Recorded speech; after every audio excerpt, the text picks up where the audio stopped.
And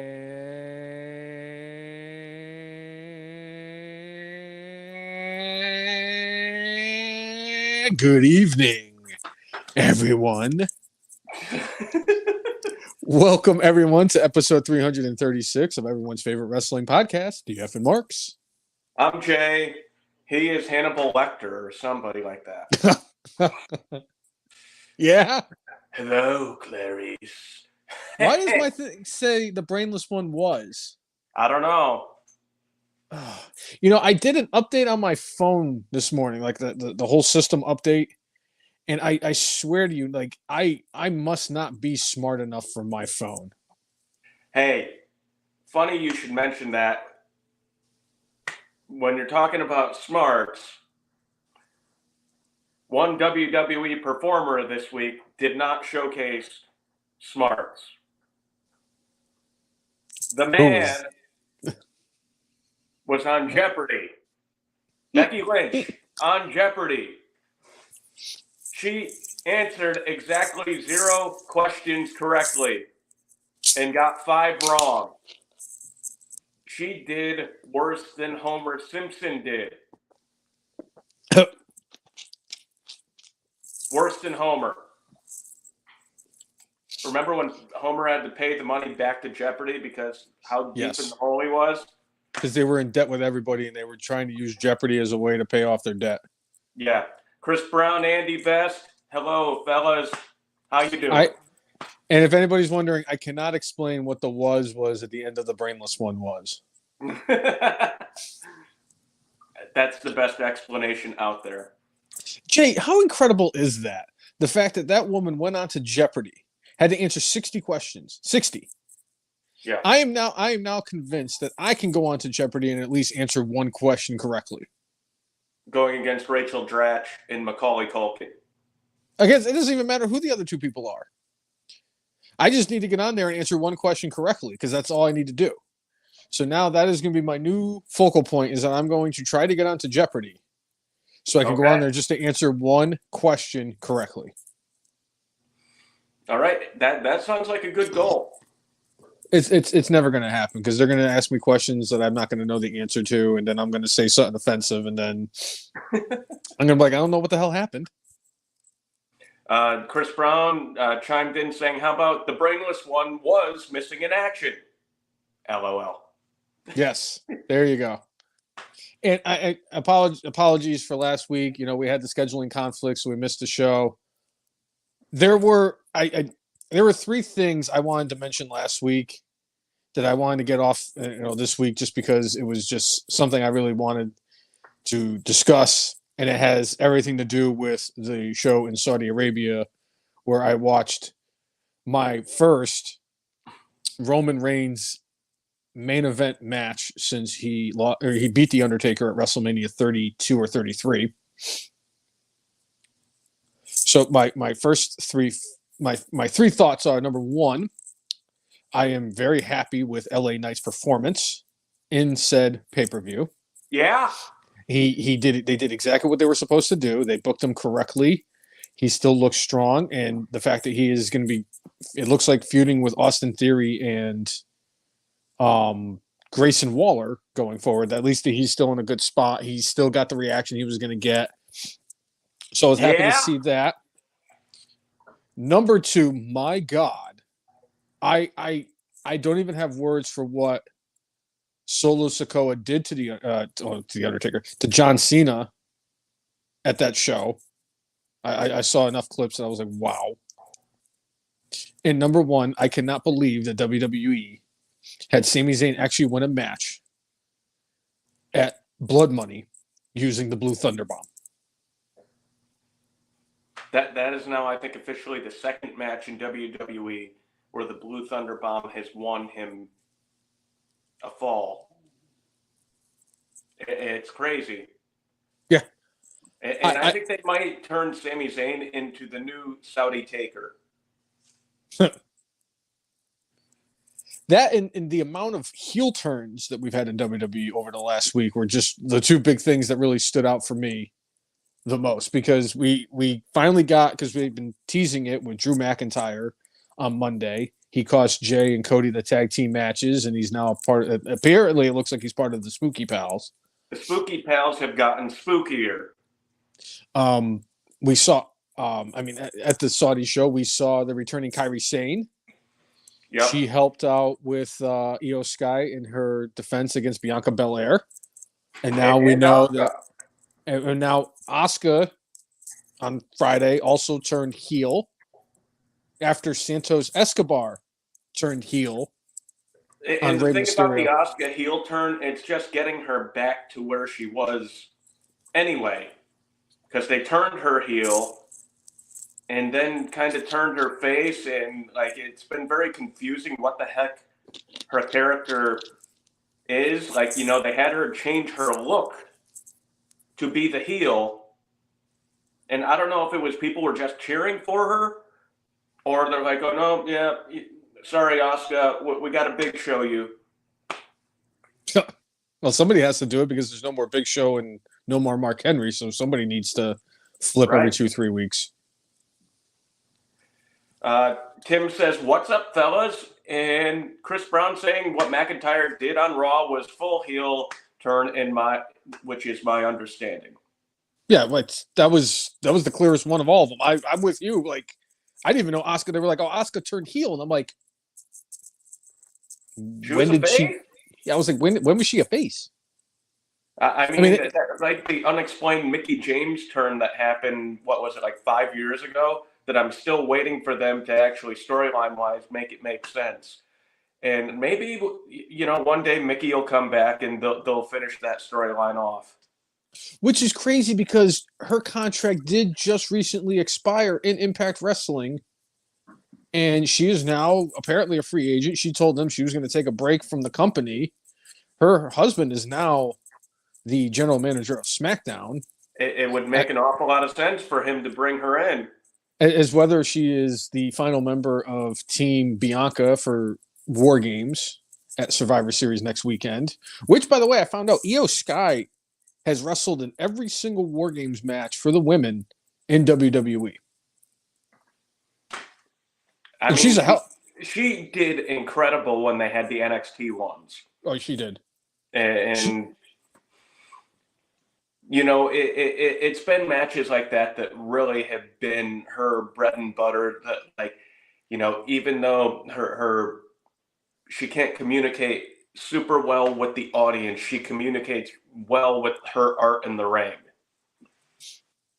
Her and Asuka, like, going back and forth is still some of the most entertaining stuff that they actually can do with what they have with them. Yeah. But yeah, she's really been the unsung hero. That, like you said, one in NXT, she was the MVP of that War Games match. Open era. Yeah, and I think she's a slam dunk. Her and Asuka and all of them are going to be in this match. It's going to be great. This War Games match, the 2 War Games matches for next week are going to be fantastic. I am excited. I'm actually excited for the women's one because I get to see Asuka. I get to see Bianca. All these women are very strong and capable of having a great match in the environment that they're in. I think they really have it set up perfectly this time for the women's, as long as, you know, Indy Hartwell is nowhere near the ring side area at all, because I don't need to see her swinging a chair or doing any of those bumps. Right. The men's one, the intrigue behind who the mystery final partner is going to be for Team Cody is what's kind of overtaken this. This is a match that the American Dream, baby, he invented this match. Yeah. So this is Cody's first official War Games match. We know what Jake Uso is very capable of doing in these types of matches. I want to say Drew McIntyre was in the one last year when they fought against the Bloodline and Kevin Owens and all them. He was. Sami Zayn's got experience. I mean, this is gonna be fun. Survivor Series is gonna be a lot of fun next week. No questions asked. Yeah, but it's going to be great. And, you know, it's one of the, you know, big 4. You know, there was a point in time where Vince wanted to do away with the Survivor Series. He thought that, you know, the format had outlived its usefulness. And to an extent, he was right. But once they did the brand split, it made a little bit more sense for them to, hey, maybe have a brand on brand match and do it that way. I know that they tried to build up NXT a few years ago by utilizing Survivor Series and showing that, you know, they were on par wrestling-wise with the other two shows, SmackDown and Raw. That was one that they dominated too, because like that was Roddy Strong was beating Shinsuke Nakamura and Seth Rollins in a triple threat match, and then they had like what was it? Keith Lee had a showing for the for NXT when he was in there with all the big Goliaths. That was the one where Gunther was eliminated in like 20 seconds. Right. That was I think that was Rhea Ripley's like coming out party. That was like her. This is me. I am the future of WWE and women's professional wrestling, if I'm not mistaken. Yeah. Yeah. Mike Rainey saying, do you guys think in War Games, Damage Control is going to turn on Bayley, or will they wait a little longer? I think it's going to happen. I'm surprised it didn't happen last Friday on SmackDown, if I'm being honest. Yeah, I mean, that faction's definitely feeling a little bloated at this moment. I had completely forgot because they had mentioned it about the fact that it was Bayley who kicked Dakota Kai. You know, she was the one who kind of gave Dakota Kai or not Dakota Kai, Kairi Sane, took her out before she went back to Japan a couple of years ago. I completely forgot about that. Long-term booking. That is incredible long-term booking. And she's like, Bayley, I don't have a problem with you. Yeah, we know you do. And it's going to be you and Io and Asuka. They're all going to be reigning supreme. I'm curious to see what happens with Dakota Kai. I wonder if they're going to keep her a part of it because they kind of need, like you mentioned, it's very, Io's not as verbally strong as some of the other women are in the women's division. Asuka just handles her own because it's Asuka and she's fantastic and she can just yell at anybody in Japanese and it's fantastic. Kairi's I actually like. I'm just gonna say it right now. I'm very happy that Kairi Sane's back. Very happy that she's back. She was always one of my favorites. I enjoyed her work when she was down in NXT. I thought she did very well on the main roster. It was very sad to see her go. I am excited that she's back. I loved her pirate theme song that she had. Mm-hmm. I'll just say that it was great. She has. And things evolve, things change. I'm glad that she's, got a little bit more serious of an approach. Still has that awesome elbow drop, though. Yes. But very happy to see her. I'm curious. I could really see them doing it at Survivor Series. Would it surprise me if they drew it out a little bit longer? No, I kind of half expected to happen at Survivor Series. Now, Triple H is a little bit more slow with the trigger than Vince is. So, it's possible they could drag it out a little longer, but I guess we'll see. What if it's a situation like what was it, Survivor Series years ago, where it was the Hearts, and I think it was Shawn Michaels and the Jesters, or it was supposed to be Jerry Lawler with his Knights or whatever it was, and it was against the Hart family, and the only one that got eliminated was Owen, which kind of started that slow burn for Owen turning on Brett. Yeah. I could see something like that happening where really Bayley's, like if they really wanted to push Damage Control to have them go over in this match, they can have everybody survive except for Bayley. And then Bayley's like, what the hell, and all this stuff. And it could be a situation where Io Sky or Kairi Sane costs her elimination. Could be.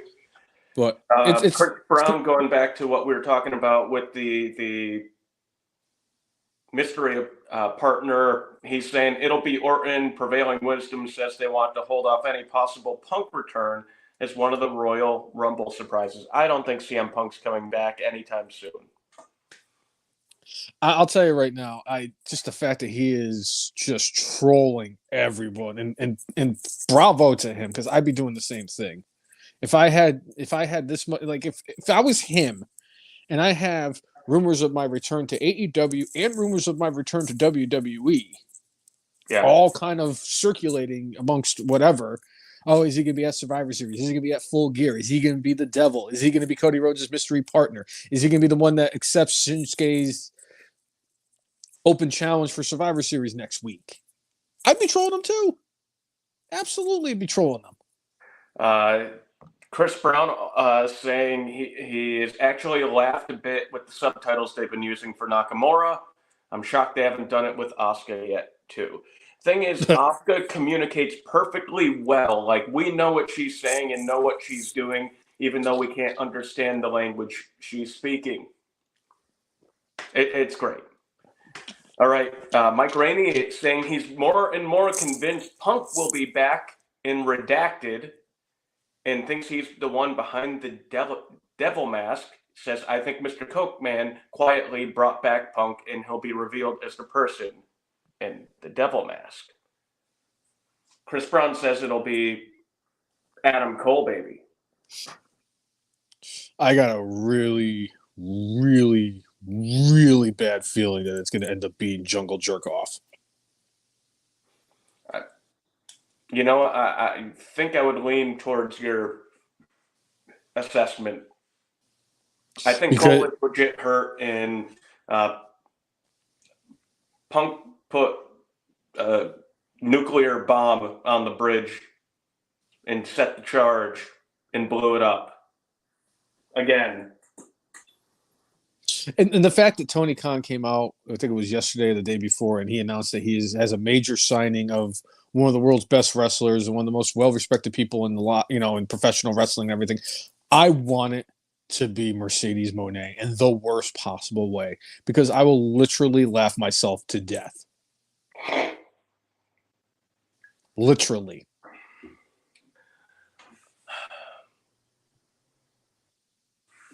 You know, there are some people out there saying, oh, it might be Will Ospreay. It's like, he's under contract until February.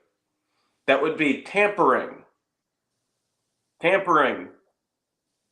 One thing Tony Khan has shouted loudly from the mountaintops about not doing. Don't tamper. Ain't no way it's Ospreay. I think it's Mercedes. And good luck with that. I've had so many different thoughts that have crossed my mind of who it could be.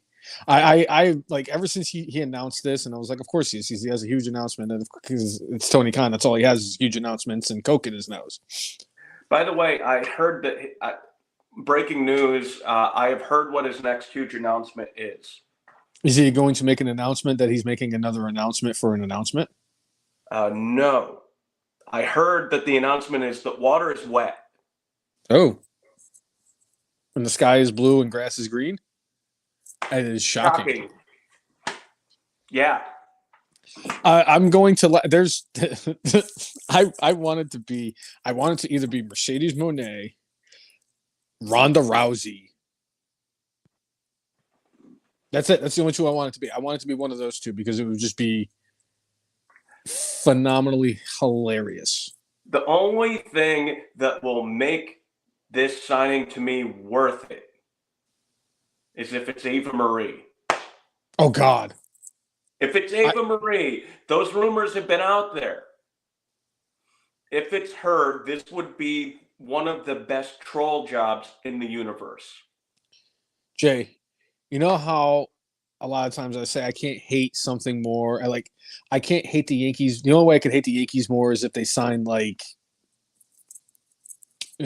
Kamala Harris, or if they signed Kenny Omega.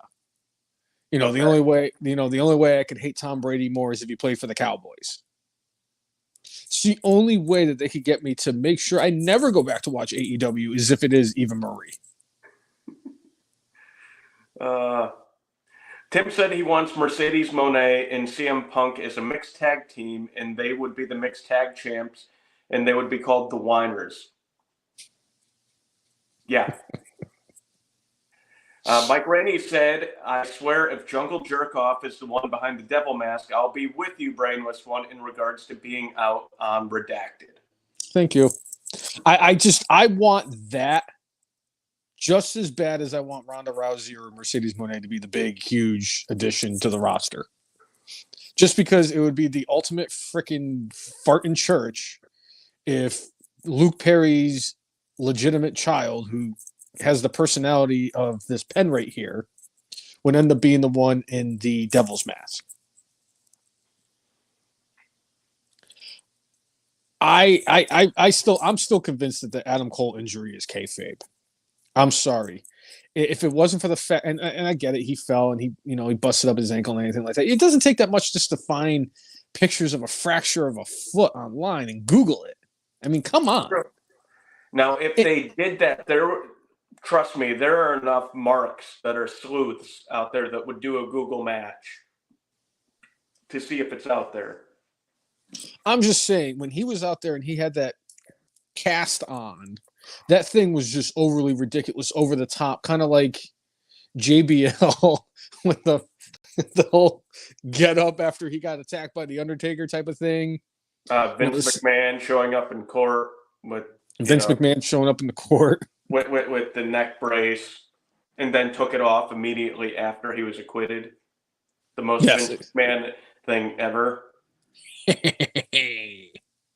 I sold 30% of my stock. $620 million, pal.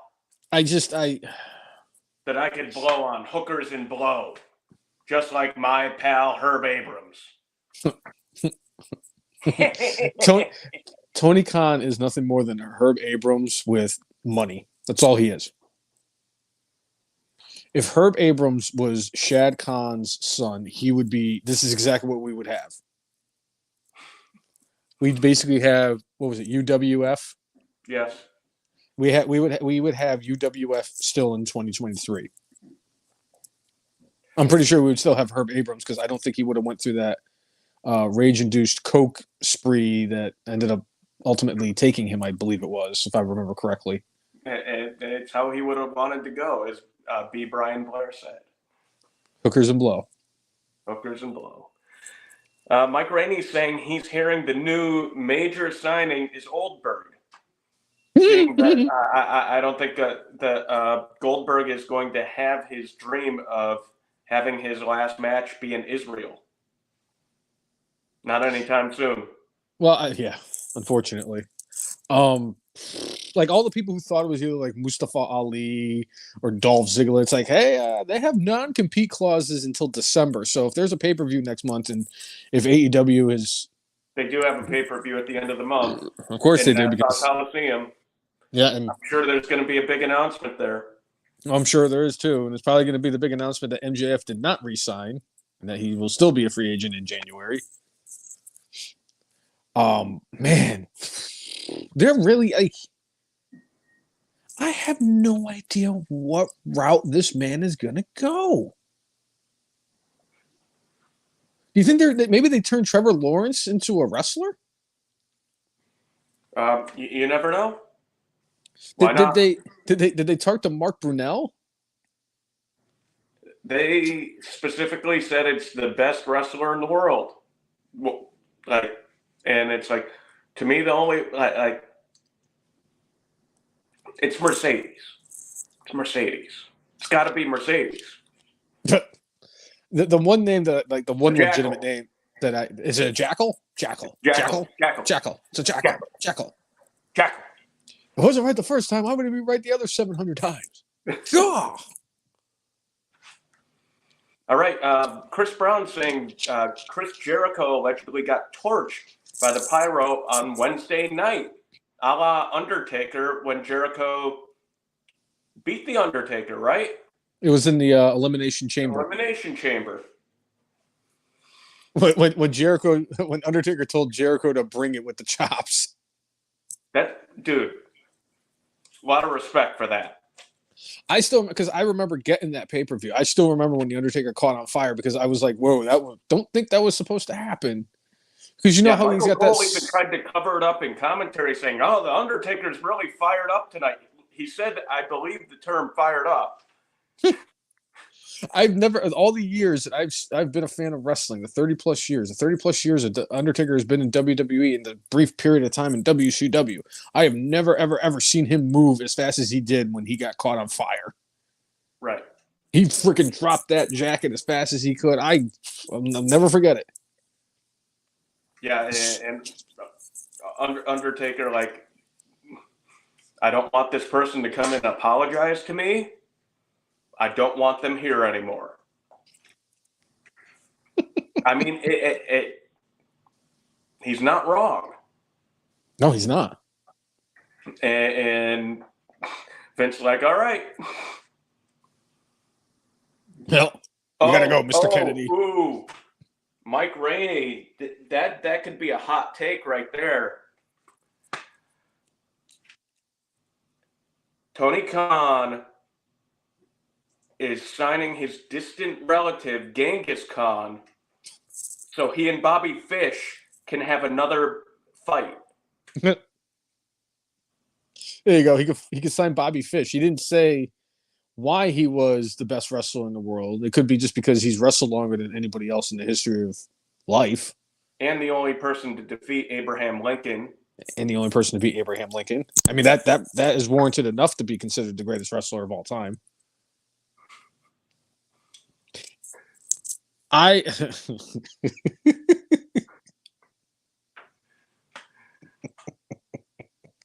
sorry. That's freaking funny. Tim says if the devil is anyone other than CM Punk, it'll be a huge letdown.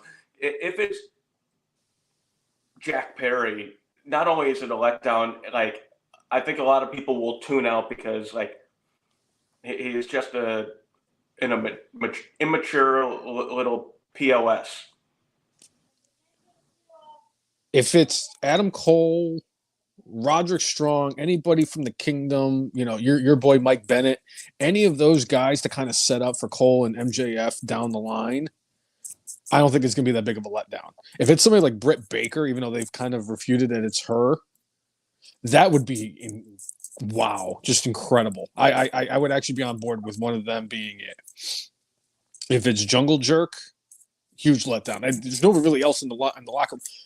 The only other person they can unveil the mask, and it's not Adam Cole or one of the Kingdom people or CM Punk, that would really get me. And I would actually lift my shunning of Redacted too. If it's Rick said, I now want the biggest troll job completed. Have CM Punk finish the story. It's got to be Ric Flair. The fact that the CM Punk posted on the thing, who is the man behind the mask? And I'm like, well, that's official. Ric Flair is the Black Scorpion. Yes. I love that post garnered so much interest. It's the fact that I posted it and then like hours later, it's all over the internet. And I'm like, I was the first one to do it. I'm the first one. And I'm telling you right now, if, and that's a giant if, because it's not really out of the realm of possibilities either. I would say it's less than 100 and more than 0 of a chance that it's Ric Flair that is in the Devil's Mask. That if it is indeed the Nature Boy, the Black Scorpion himself, Ric Flair, that is the devil, I want it to be known that I was the first person to call it. I would like for or Ole Anderson. Ole Anderson to voice Ric Flair coming out as the devil while he's in a bejeweled stormtrooper mask. Sting. You're going up against MJF. Sting. He's still here, isn't he? I think it's even worse that I was a few months ago years old when I realized that was Ole Anderson who was the voice of the Black Scorpion and the Shockmaster. Well, I mean, Tim ended up sending me a thing a couple of weeks ago after the show, after he had mentioned, like, it was Ole that did that too, because Ole was fired after our favorite show, Class 13. And I was like, did they ever invite him back? Because he's just a mean old bastard. You don't want that kind of stuff rolling around, but they're like, hey, you know what? We really need a voice. You know what voice was great? The Black Scorpion voice.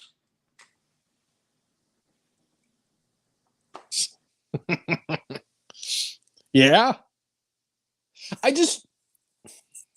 If I could have a time machine and I can go back to the day when Crockett fired Ole Anderson for Clash 13, I'd like to know where, at what point in the show was the straw that broke the camel's back. Because I'll tell you right now, number one, it wasn't the leadoff match for the tag teams. It wasn't the nasty. Wasn't the main event. It wasn't the main event. No, the main event was actually fantastic. It also wasn't the what was it? The Young Bloods versus the Nasty Boys. I know it wasn't them. Was it the Lex Luger? Was it when Lex Luger no sold in the corner from the Motor City Madman? Was that what it was? The 5,007th time that the Big Cat came down to the ring? Or was it the fact that at the pace of a slow snail? Or was it Adam Bomb showing up with the axe? Yes. When Ox Baker was and shit, man. He's my cousin and shit. And Ox Baker was supposed to be with him and then just didn't show up. Tim is saying he isn't sure if it was the second or third run-in from the Big Cat. But it was one of those. So I think we've established the fact that it was the Big Cat. I'm going to say it was probably when Primetime Brian Lee left the Z-Man hanging. Tim sent me a thing on Instagram where Samoa Joe, like, I think this was actually a planned thing where, like, dude was doing a spot off the top rope, and Samoa Joe saw him coming and just kind of walked to the left, and the dude just, like, looks over to him like, what the hell? I don't think he Primetime Brian Lee Z-Man to this dude, but I think there's a small possibility maybe. It's a thing that Joe has been doing for a long time. It's a bit that Joe does, is that his opponent will jump off the top rope and he just kind of walks away like nothing happened. Because I know that him and it happened to CM Punk when they had their match before CM, right after CM Punk, knocked out Jungle Jerk. Oh, okay. Now you say that, I'm like, oh yeah, Joe does do that. Hey, Jeff, thanks for tuning in. Yeah. Not El Jefe, Jeff from Florida. No, still, yeah. Yeah. It's always good to get the yeah out there. Yeah. Yeah. I appreciate Samoa Joe, and it's not just from his incredible abilities inside the ring. And like I've said before, I wasn't the biggest, TNA fan back in the day. I loved Styles and Eric Young and Joe and the Monster Abyss. And anytime Scott Steiner had a microphone. And anytime Scott Steiner had a microphone and Bully Ray Dudley. But the fact that he is just an extraordinary in-ring competitor, add on to the fact that he is still the greatest cookie seller of all time. Yes. Mrs. Fields, Famous Amos, none of them have anything on Samoa Joe and his Samoans. Yes. Yes. Yes.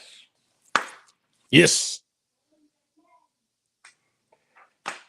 Speaking of cocaine, that has landed the NWA in quite the conundrum. We announced it about a month and a half ago because Billy Corgan came out and said, hey, we got a deal with the CW network. We're going to have our show on a top 20 network in the country. Like, good for NWA. Then we find out that NXT is going to the CW for the next 5 years. And they got I've seen varying accounts between a 70% raise in their rate or over 100% raise in their what they were getting for their TV rights deal.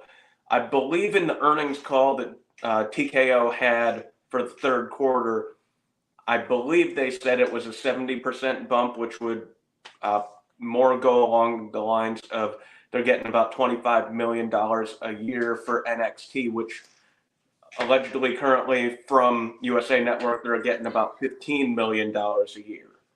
And this is a 5-year deal with the CW. And what went wrong with the NWA deal, apparently, is they have a performer, Father James Mitchell. The Sinister Minister. Apparently was allegedly, at least storyline-wise, snorting coke. And CW did not like that too much.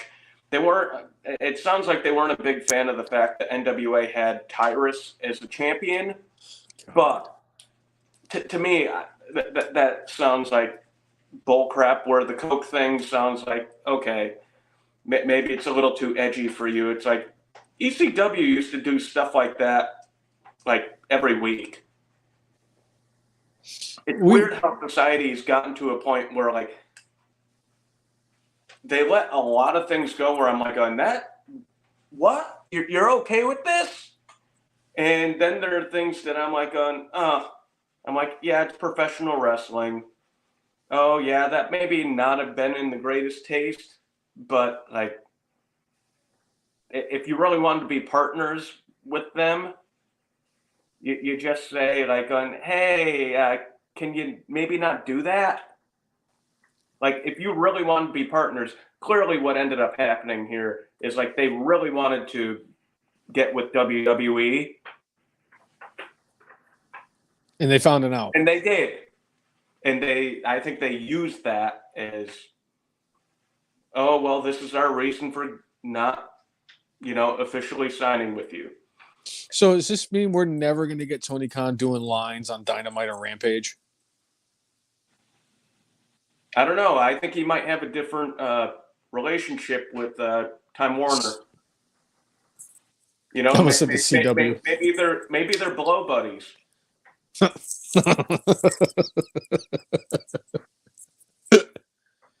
Oh, the CW never would have gotten WCW or WWE back in the 80s or 90s. There's no way. If they're going to get upset about James Mitchell doing lines on NWA, have they ever watched a Hulk Hogan promo from the 1980s? Did they ever watch Savage? Did they ever watch The Warrior? Did they ever watch Piper? Yeah, you didn't need to see them do lines of coke to know that was what it was. Or better yet, from the late 90s in WCW, the greatest acting performance by Psycho Sid when Goldberg crushed his car. Oh my God! I mean, it was almost Susan Waldman seeing Roger Clemens in George Steinbrenner's box level. Oh my God, it's Roger Clemens. Here's in George's box and he's back. Oh my God, he's back. John Stelling, can you believe it? He is back. Roger Clemens is in the bar, is in the thing with George Steinbrenner. Well, Susan. All good things must come to an end. Yeah. Tim saying, who's to say that crack was fake? Laughing my ass off. He should do lines off Time Was Tony Storm's Behind on the anniversary of Herb Abrams' death. Okay. I think I need to come clean. So this past Wednesday, we were trying to find something on the TV. And for whatever reason, Nicole decided to put Dynamite on. Dynamite. And I asked her why. And on top of the terrible, terrible wrestling match, and I don't remember, I think it was Sky Blue was wrestling. I don't even really remember. I tried to blur it out. We only made about 10 minutes. But I finally got to watch Timeless Tony Storm. And I was very much interested because I was curious what kind of character development she was going to have, because I was actually intrigued by how she was actually getting an opportunity to kind of develop as a character on AEW, considering the fact it was on AEW. Right. They turned Luther, who was this giant of a dude who looks like you would have found him at a Black Sabbath concert, who was, whatever the hell his character was, is now the Butler.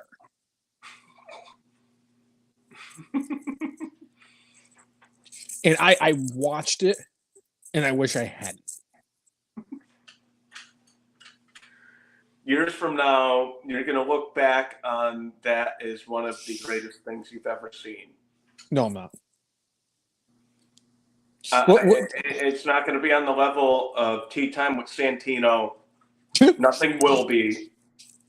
It's amazing. I actually have that written down on my notes somewhere, Jay. What are the chances? Tea time with Santino. Chris Brown saying Luther equals Virgil. Yeah. Virgil was more over than Luther ever will be. Luther is a professional wrestler who wrestled for 30 years and was like really good friends with Chris Jericho, and that's the only reason he was in AEW. And his tag team partner Serpentico ended up getting his 100th loss before any wrestler got their 100th win, who ended up being Plumber Mox. So he's actually the first century man in AEW. Which, by the way, I looked at the card for Full Gear, and I have it all written down from when we do our predictions. Oh my God, is all I'm going to say. Okay. Yeah. Yeah. I'm just trying to figure out what else the Nose Candy Con could possibly do that could get me to be any more despised of AEW. That's even the right word. He signs Eva Marie, and she's the big signing that comes out during Full Gear. I will be all in with AEW because it will be the grandest troll job I've seen.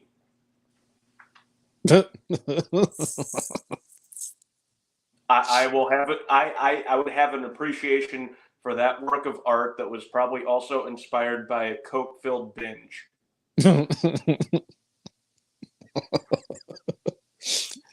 I have a crazy tinfoil hat theory on something for down the road for AEW, but I don't know if I want to share it. Maybe I'll write it up and post it on the page tomorrow before the pay-per-view. Hey, speaking of things posting on the page and what have you, we are about 6 weeks away from the Marquee Awards, and I know everybody's very anxious about the categories. We know that it's going to be a hot competition for wettest hair. Tim actually sent me a message a few weeks ago asking how Roman Reigns gets his hair so wet. And I texted him back a GIF of Niagara Falls. I think I went over it. I got the list done. I just, I end up getting, sidetracked with, doing DoorDashes and stuff like that. That I just haven't had a chance to post it. And Tony Khan memes. And Tony Khan memes, yes. So it just has slipped my mind. I do have all the categories. I will send it to you, and then I will post it on the FM Marks Facebook page. Yes. I think there's like 20 or 21 categories this year. I switched things up a little bit so that I can actually pad it a little bit for Christian to take home at least one, if not multiple, Marquee Awards this year. I hope Christian, well, I don't think he will right now. He's not going to Owen Hart us and have his Marquee Awards and, take him everywhere. But you never know. You never know. And maybe what we could do as a podcast is send him his flowers. I mean, you're probably going to give him awards that I'm not going to give to him. I could tell you right now, you and I, we've talked about this on the podcast previously. I have my eyes set on somebody else being my wrestler of the year, and it's nothing, and I mean nothing against Christian Cage, because like I said, I have never, ever in the history of my fandom of professional wrestling have seen anybody who has presented and has established a championship without even winning it, like Christian has with the TNT chain. It's incredible. Yeah. Is it still like I haven't checked because I don't really go on their website because why? Does it still say that Dino Man is the TNT champion, or is it Christian, or is it both? Does somebody want to? I don't know. I mean, Tony at the last press conference after the last pay-per-view talked about Christian, being the TNT champion for a few weeks before Christian corrected him and said, "No, I've been champion for 4 months." So it sounds like even Tony Khan is saying it's an official title hold for Christian. I have to. If somebody wants to, subject themselves to melting their eyeballs out of their head and see who is actually on their website for whoever the TNT champion is, I would greatly appreciate it. But I'm not gonna, I don't expect anybody to do it, and I'm not forcing anybody to do it because I would never subject anybody to actually going onto their website and looking at it. Because by the time you even get to Christian, whose name begins with the letter C, you're gonna have to run through at least 300 names just to get to him. Right. And I don't know how. I mean, maybe a little bit farther to get to Dino Man because that's D. Yeah. But so that's probably like another 704 names that you have to get through before you get to Dino Man. Yes. Oh, please, whatever you do, nobody please look up Wheeler Yuta because you're probably going to break your finger before you even get to his name going through the roster.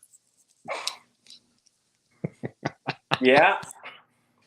All right. Oh, it's a shame you can't like filter out like all the WWE superstars so you can look at the other 19 people who are there in AEW.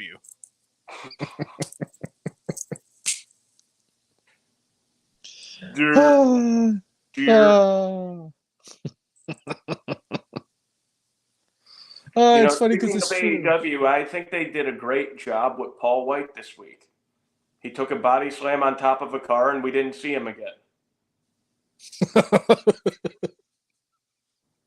Brilliant booking. What the hell was that they came out just in suits like that for? I don't know. I saw the pictures and I said, "This is just looks," and I'm glad I didn't watch it. And I've been saying this pretty much every single week, and I'm glad that I only got sucked in for like a few minutes on Wednesday before I found the grass growing channel and turned that on instead because I was more entertained watching that.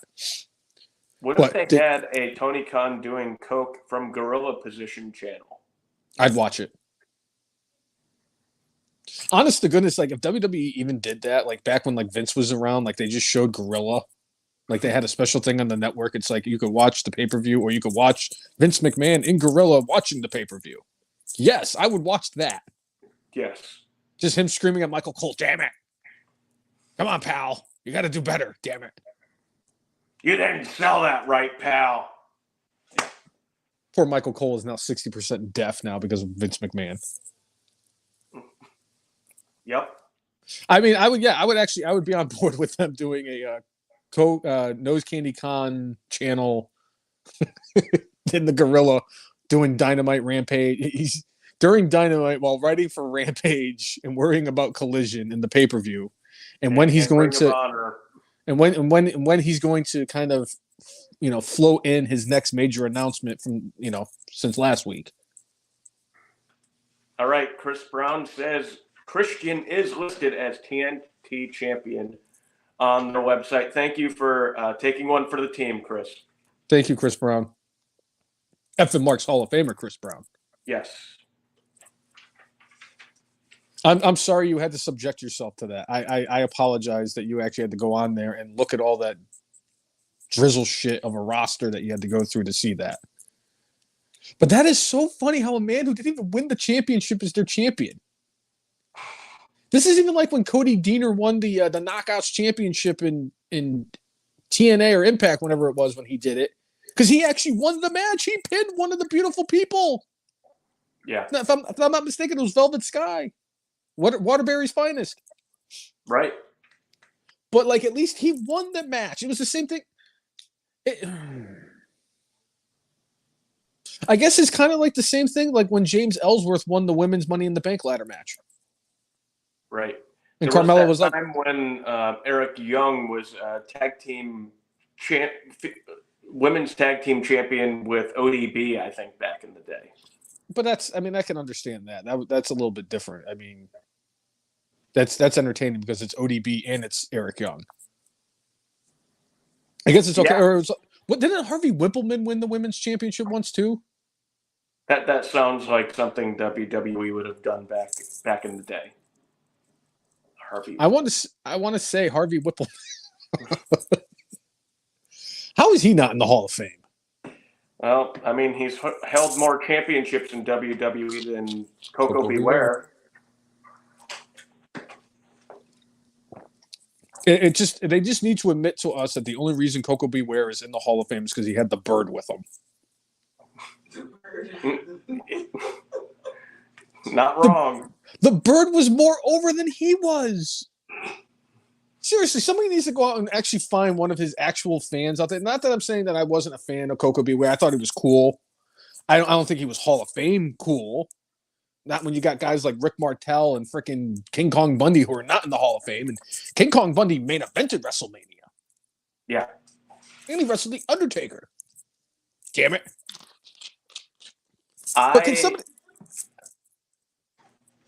The only thing Coco Beware did that was worth something to me was he main evented the first house show I went to. Muzzy Field in Bristol against One Man Gang, August 10th, 1987. So is this pre or post Akeem? This was pre.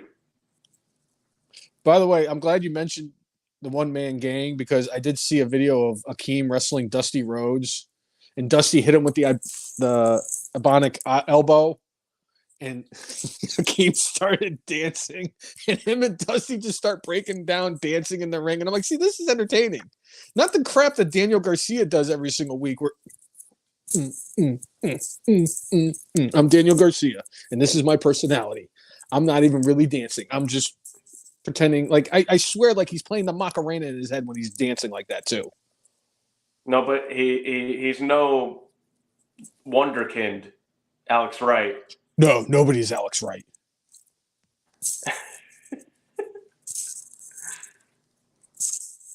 I appreciated the Das Wunderkind when he was in WCW. He was one of my favorite cruiserweights. Yeah. He wasn't Malenko, but he was entertaining. Yeah. He was definitely more entertaining than the Disco Inferno. Yes. Yes. That's such good shit, pal. All right. Speaking of Europeans, Gunther came out and did an interview this week, and there was two things that he mentioned in the topics that he mentioned in the interview that really stood out for me. Okay. Besides the fact that he is the greatest Intercontinental Champion of all time. Sorry, Honky Tonk. Sorry, Mizanin. Sorry, everybody else who has ever held the Intercontinental Championship. None of you are Gunther in regards to Intercontinental Champion. But the two things that he said, and I wanted to get your opinions and your thoughts on this. The first thing was, he said that The Rock is the new Hulk Hogan. Because with all the spectacle and everything around him and what he means to WWE, that's where he was coming for when he said that The Rock is the new Hulk Hogan. What is your thoughts on that?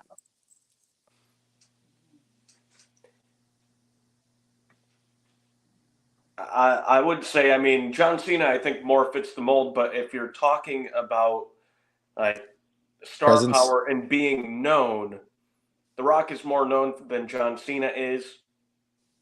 And I would say he's not far off on his assessment.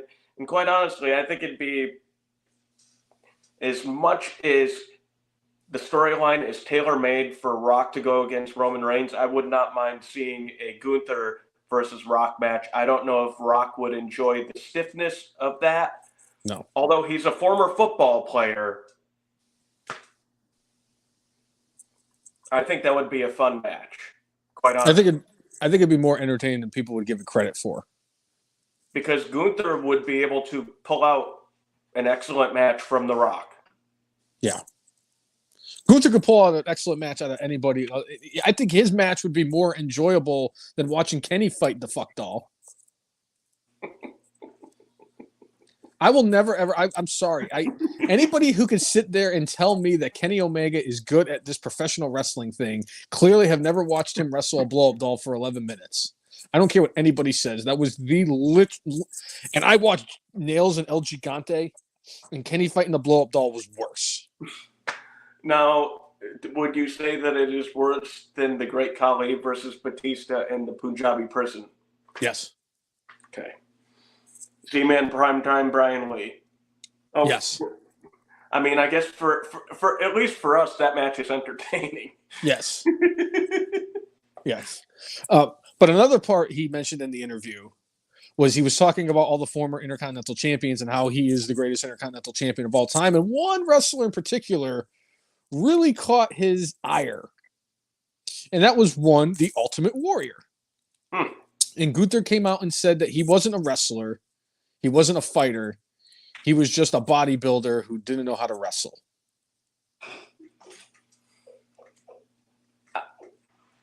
I mean, Warrior was capable of good matches. He needed, like, when he was in there with Savage, he had good matches. I'll give you that. Okay. But even John Cena had good matches, too. I still enjoy his match with Hogan at WrestleMania 6. The story... I know you hold in high regard his match at SummerSlam against the Honky Tonk Man. That's my second favorite Ultimate Warrior match after his match against Triple H at WrestleMania 12. I'm sorry, Hunter Hearst Helmsley. Yes. Where Hunter Hearst Helmsley's entrance lasted longer than the Warriors' entrance in the match itself. Still one of my favorite Mania moments. I don't care what anybody says. Yeah. But I know that I know Cornette has mentioned it, and I can't believe I went almost the entire first hour without mentioning Cornette. I know that Cornette came out there and said, and a lot of people, it's not just him, it's a lot of people have come out and said, because I guess him and Sting, Warrior and Sting, kind of broke into the wrestling business together. They did. Whereas, Sting took it serious, and, he was always willing to learn new things and all that stuff and wanted to be a pro wrestler. Warrior just wanted to be a star. Yeah, he wanted to be a star and make money and get out. I mean, he did last in the business. Like, I think he was full-time for like 7 or 8 years, and then, had sporadic appearances for I think another 7 or 8 years, and then had his final match against Orlando Jordan, which... Oh, God. I have never seen the full thing, but everybody kind of says it was a 20-minute match that went 16 minutes too long. It still wasn't as bad as Omega versus the Blow-Up Doll. As somebody who has actually seen the Warrior fight Orlando Jordan. But I think what that... I did see of Warrior versus Orlando Jordan was better than Goldberg versus The Undertaker.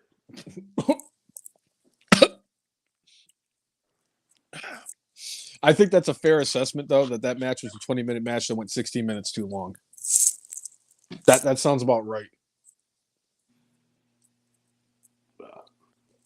Yeah. Goldberg. Yeah. Well, another former Intercontinental Champion that Gunther has some ire for is the Hitman. That's because Bret Hart didn't like one of my all-time favorite matches, Sheamus and Gunther, because Bret's not one of those ones you can't just slap people. And I get where Gunther's coming from, because it's it's not just about and it really isn't just about the slaps with Gunther. Gunther is, I don't care what anybody says. There's nobody in the world in professional wrestling better than Gunther. He is he is everything you look for in a professional wrestler. Yes, his chops are part of his, repertoire, and yes, his chops look like they hurt, and yes, it helps tell his story of how good he is as a wrestler. So I can understand where he's coming from. However, I do agree with Bret, where it just seems like that's what the whole thing is. Just seems like everybody's doing that, whether it's Gunther or it's Sheamus or it's Drew McIntyre or it's anybody in AEW. I mean, Eddie Kingston, that's all he does is chop. I think it was him and Ishii. Yeah, they were showing it where they've actually put an actual wrestling match in WWE going up against Ishii and Eddie Kingston. The first 5 minutes of Ishii and Eddie Kingston was just them chopping each other. I get where Bret's coming from, because after a while it just comes redundant, kind of like how the super kick is no longer a finisher. It's now a regular move because freaking Nick and Matt Jackson had to ruin that for everybody. Just like how Kenny Omega ruined the Canadian Destroyer. Just like how everybody in AEW has ruined selling a wrestling move. Yeah. It's just, I think that's what it is. It's probably because of the fact that it got played out, and I get why Gunther took it the way he did. You can't have beef with the Hitman. Come on, it's Bret Hart. Right. Yeah, I think he took it a little too personal. It's okay, so he doesn't like my style. I'll get over it. I know I'm good. The world knows I'm good. It's all right. The Brainless one knows I'm good. Yeah. Yeah. All right. Offie chiming in. I think The Rock has eclipsed Hulk Hogan and Cena based off his level of trash talking. He made wrestling a whole new sport with the smack talking and nicknames. I will say this. I have watched wrestling for a very, very, very long time. One of my favorite things to watch is The Rock on the microphone because it's not even just about the way he presents himself, the way he talks. He hits on all the points. He is so like, and it's not even just the talking; it's the mannerisms, just the way he, and the timing. Oh, it's incredible! It's incredible. Even beyond the smack talk in wrestling, there's a scene, I think it's in Fast and Furious 7, where like Tyrese is like walking up to him, and I forgot what kind of diss that he gave to The Rock. And then like Rock wasn't supposed to have a line, and he's like, well, no, who asked your forehead to be so big? And like you see Ludacris like spit out what he was drinking, and that was like a legit reaction because he had no idea The Rock was gonna say. The Rock, like whether it's a movie set or a professional wrestling ring, even if he has like a quote unquote script, he is one of those dudes that like you could say anything and he'll be able to actually just like school you in a moment. It always makes me, the two things that always stick out for me with The Rock, it was when he was in the Nation of Domination and Farouk was the leader, and you could just tell by the way that The Rock was just kind of like acting in the background. He was just kind of like, moving around, just doing things like that. And just like you could tell that he was like ready for that moment where he was going to be the next big thing. But one of my all-time favorites, it's not even just The Rock. It's one of my favorite Rock promos, obviously, but it's also one of my favorite promos altogether, was when they did the build-up for that huge, I think it was 6 or 7 or 8 man Hell in a Cell match, where he impersonated everybody. He did Triple H, he did Kurt Angle, he did, Kane, he did The Undertaker, he did my name is Kane. Rikishi. I did it for The Rock. I did it for the people. I did it for nobody cares. You thought I'm wearing fat. When he did like even doing like, oh my god, it's one of my all-time favorite promos. He knocked that one out of the park. I've always enjoyed, like, if The Rock's got a microphone, I'm tuning in. Absolutely. I mean, in the same breath, I do the same thing for Hulk Hogan, but for different reasons. With The Rock, when he gets a microphone, it's going to be something good, because even when he's speaking from the heart and he's telling people, like, you can get all the five senses thing from WrestleMania 30 was still one of my all-time favorite promos from him too. But now, Hulk Hogan, it's outstanding too. Oh yeah, because it's going to end up being something stupid, where he's going to make me feel less brainless whenever he opens his mouth. The MetLife Center, brother.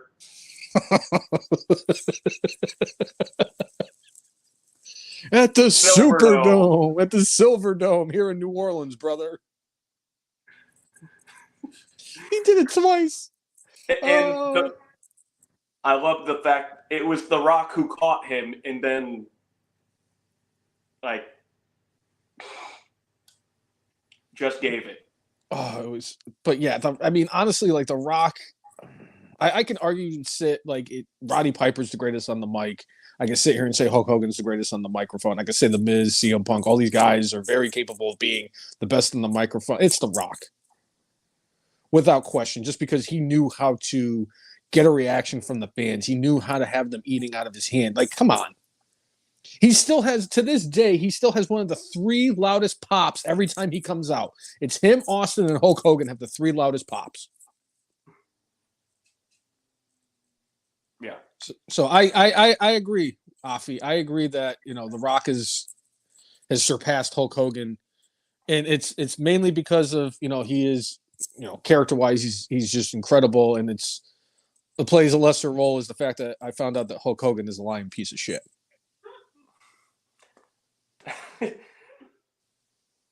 And even his lies now have just. I have to ask you, since I mentioned it, I'm sorry, I have to ask you. Do you think that man is at the point where he's starting to believe his own lies? I'm pretty sure he believes that he wrestled 400 days in a year.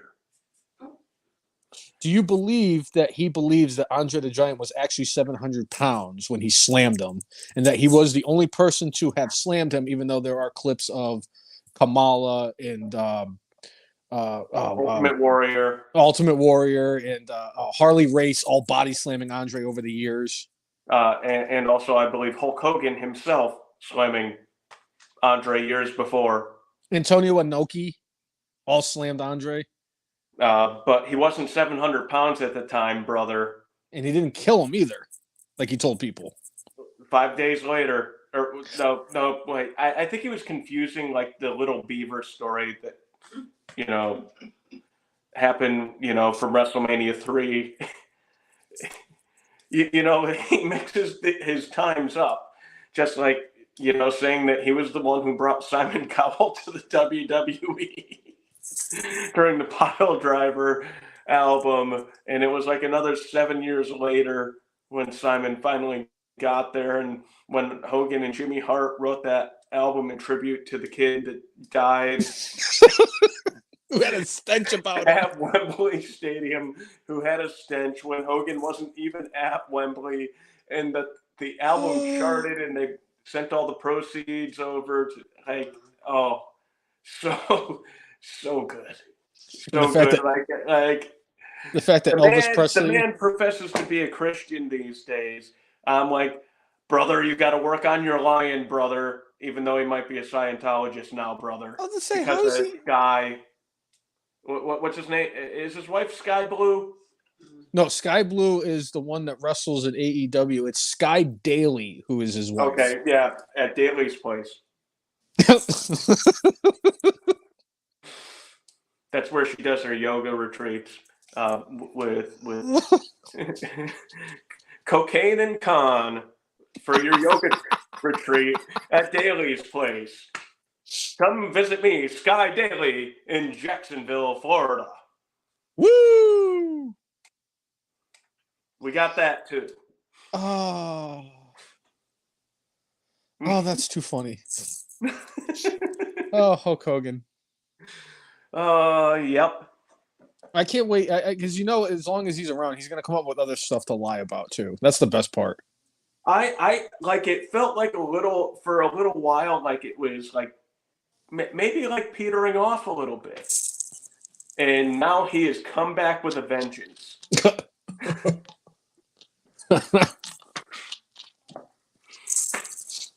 Oh, I can only imagine what the prices of all this stuff at his beach shop in Florida is.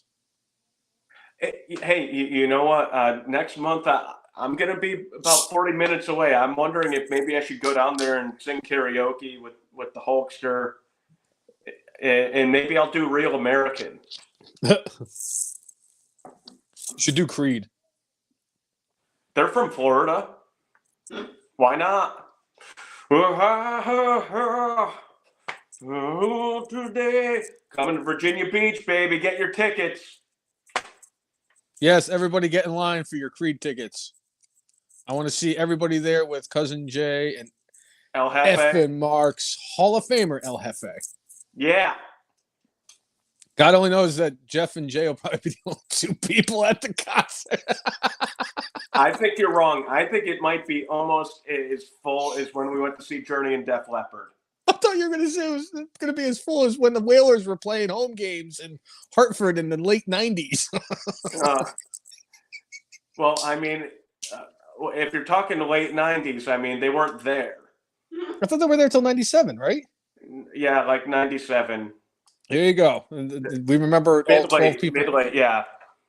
987 people that showed up. I'm kidding. I tease. There will be more people at a Hartford Whalers home game than at the Creed concert. Yeah. Actually, no, I can see more people turning out for Creed. It's not like it's going to be Nickelback. I'm telling you, in the next few years, we're going to see Creed and Nickelback. They're going to do a headlining stadium tour.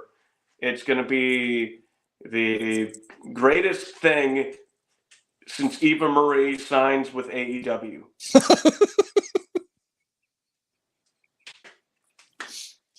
Mark it. You can book it. Yeah. Yeah. Oh. All right. I don't even know how we segue from this. I think we'll get some backlash from this, and there's a premium live event now that's going to be in Paris, France. Brother. They have Australia coming up in a couple months. They just did a show in Puerto Rico. They did a house. I'm pretty sure they're going to do a pay-per-view in Mexico City at some point because they had such a great turnout for their house shows. You know, they had, obviously, we're not going to talk about the Blood Money shows because that's Saudi Arabia.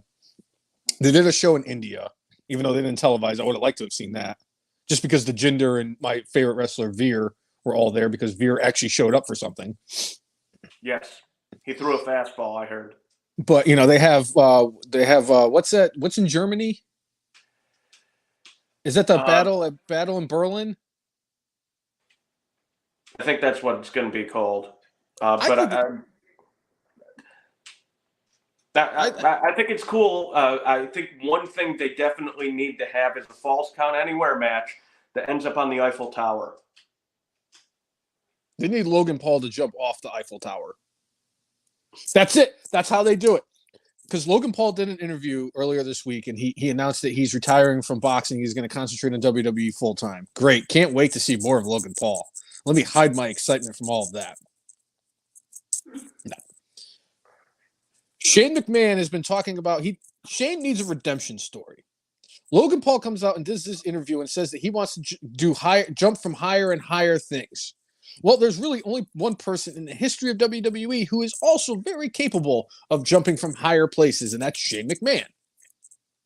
If you want somebody to do some kind of silly shenanigans at the Eiffel Tower, those are your guys. Shane McMahon needs to do some kind of weird elbow from the top of the freaking Eiffel Tower onto Logan Paul.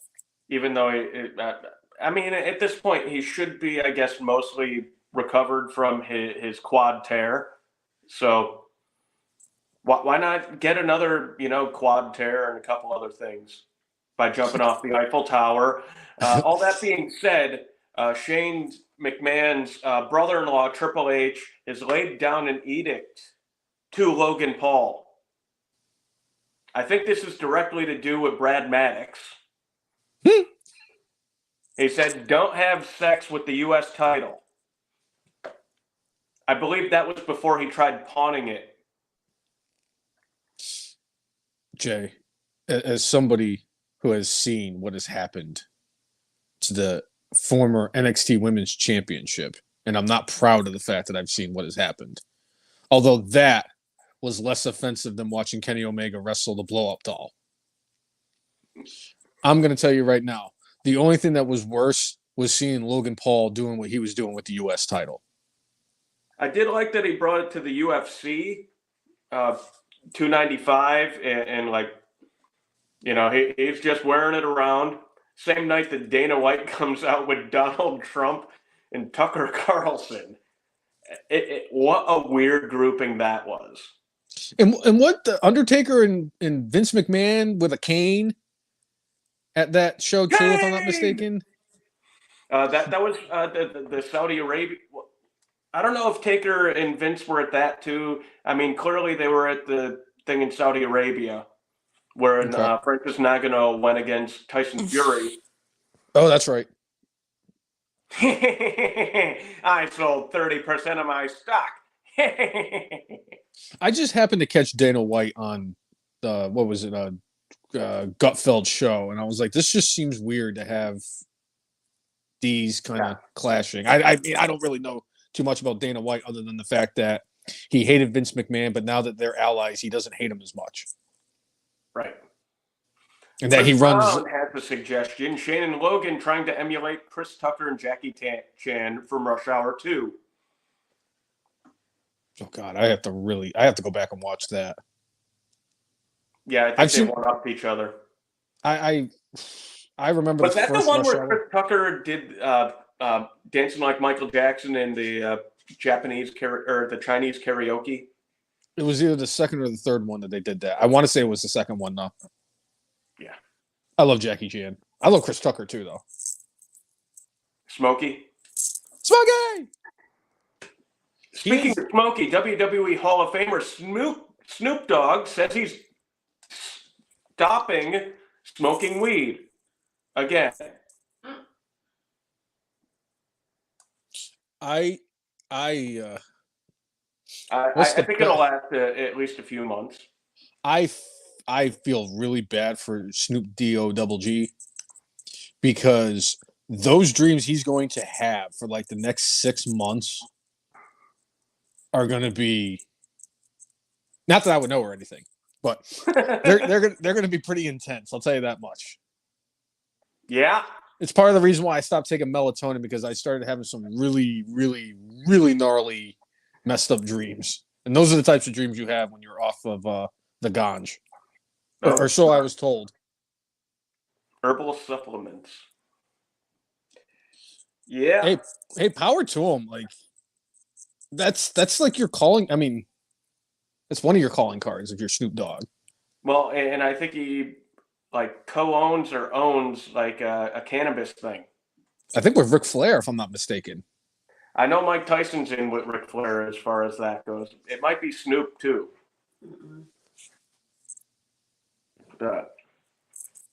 Yeah. The undefeated at WrestleMania Snoop Dogg, by the way. Yes, his streak almost as impressive as The Undertaker's. I mean, I know Hogan wanted to end it at WrestleMania 3, but it was great that he made the call to Vince, said, no, you should wait till WrestleMania 30. It'll really mean something. Now, was this before or after he claimed that The Undertaker dropped him on his head and ruined his neck? No, this was WrestleMania 3. This was a few years before that. It was before The Undertaker even started in WWE, but, you know, the Hogan timeline, I'm convinced Hogan is a superhero in the Marvel Universe. And his brain's all out of whack because he's going from universe to universe and he doesn't know where the hell he is. So it might be the actual truth, but we're just living on a different plane than he is. We need Doctor Strange to go to all of these realms and see all the different scenarios where Hulk Hogan is a liar, just so we can be like, zero. How many of them are Hogan's not a liar? Zero. You have the Avengers had a greater chance against Thanos than we had of Hogan not telling the truth. Yeah. I'm glad that you did mention Logan Paul. And I hate the fact that I have to keep bringing up the Saudi show, but there was a spot in his match against Ray for the U.S. title at the Blood Money show where Ray did the springboard off the ropes and was supposed to flip and hit Logan. Logan caught him because Ray miscalculated or Logan was in the wrong spot. I guess Logan said that he goes, you shouldn't be calling me a hero because I saved Ray from any injury. He goes, but it was partly my fault because I should have been in the right spot and I was in the wrong spot when he did it. He kind of miscalculated a little bit. He goes, and I only caught him because I was doing what I was supposed to do. He goes, you're supposed to protect your opponent. And I really do want to applaud Logan Paul for actually doing the right thing, just because of the fact that if he was in AEW, he would have done the wrong thing. Right. But I mean, kudos to him. I really want to give him the benefit of the doubt, but I can't stand that dude. Yeah. I'll go as far as to say I really truly hate his guts with every fiber of my being. Okay. So Kenny Omega versus Logan Paul, that would not be a match you would want to see. Why would I want to see that? So I could watch Logan Paul out wrestle Kenny Omega so that Kenny Omega could eat 47 Canadian destroyers and somehow kick out at 1.5? Yes. He ate how many Meteoras from Takeshita?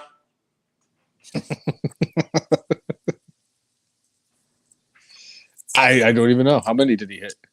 I think it was 5.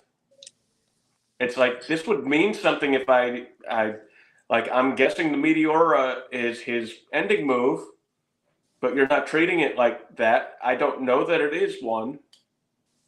I feel so bad for Take a Shit too. I really do, because that kid is a very special talented wrestler.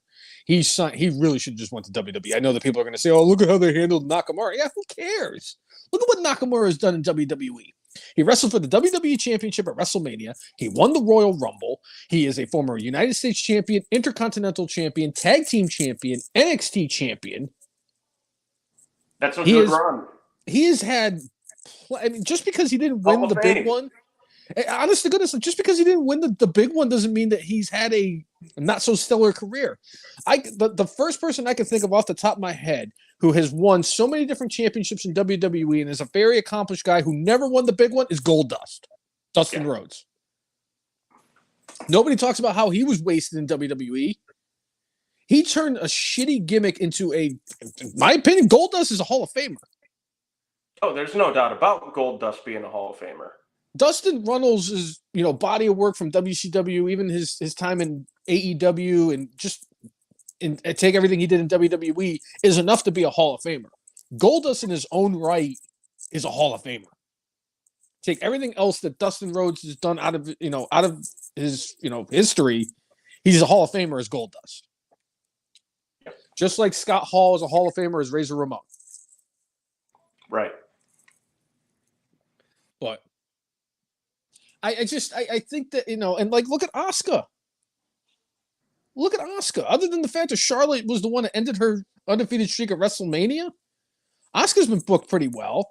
I mean, some of her reigns have been kind of like, I probably would have like kept it on a little bit longer. But I mean, of the people like we've talked about for many years in this podcast, since they had the people come from NXT up to the main roster, how many people have had a more established run or have had more success on the main roster than Asuka?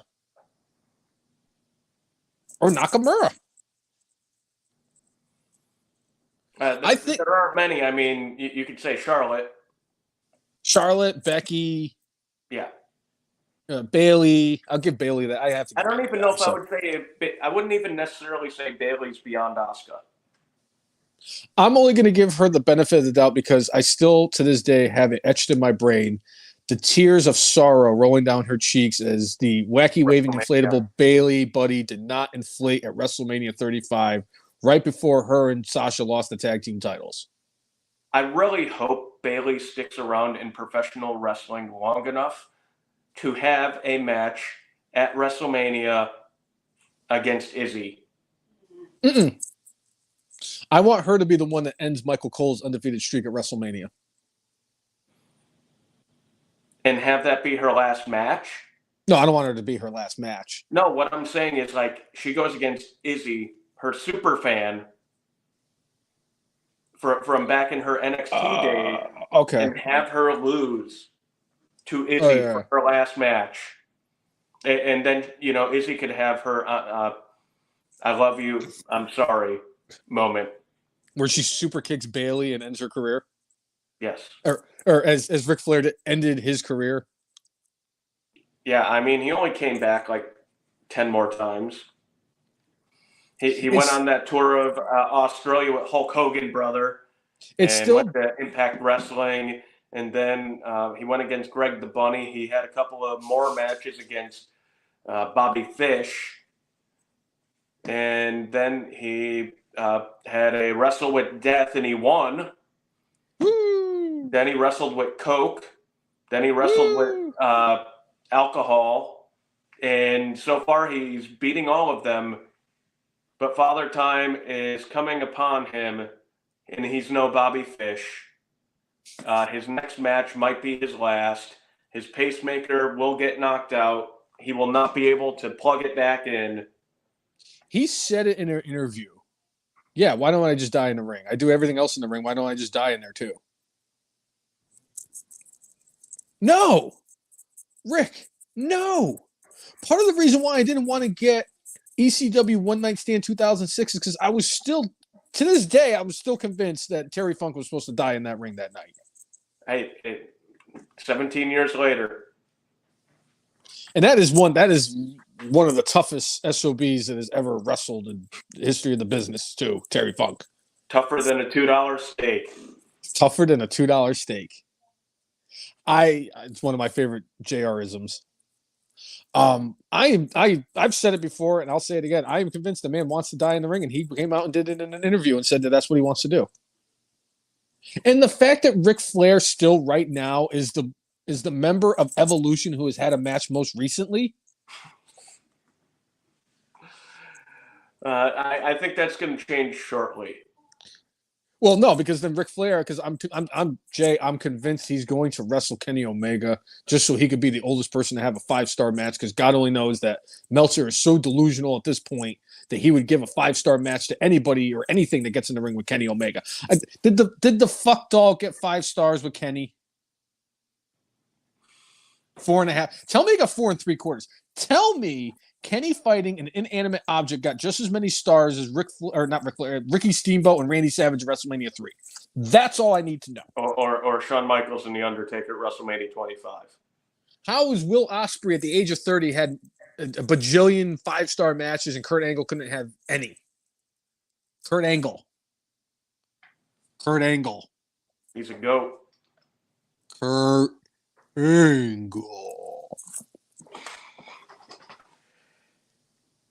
Yeah.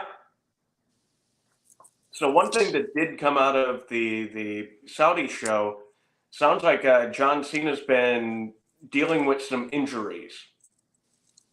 He ended up going to, I believe, the doctors in Birmingham, Alabama, and they said they kind of fixed up his one arm, and he said, "Oh, one arm to go." And it's like, dude, are both your arms messed up? But apparently they got him stitched back together, whether it's to go back to acting or to finish off his run that he has right now, although he got killed by Solo. So another thing that got killed is his Coyote versus Acme movie. Oh, sad. Boom, boom, boom, boom. I'm sorry, G. That was just like I think that Oh, nice touch. I like it. The old sound from The Price is Right. Yeah.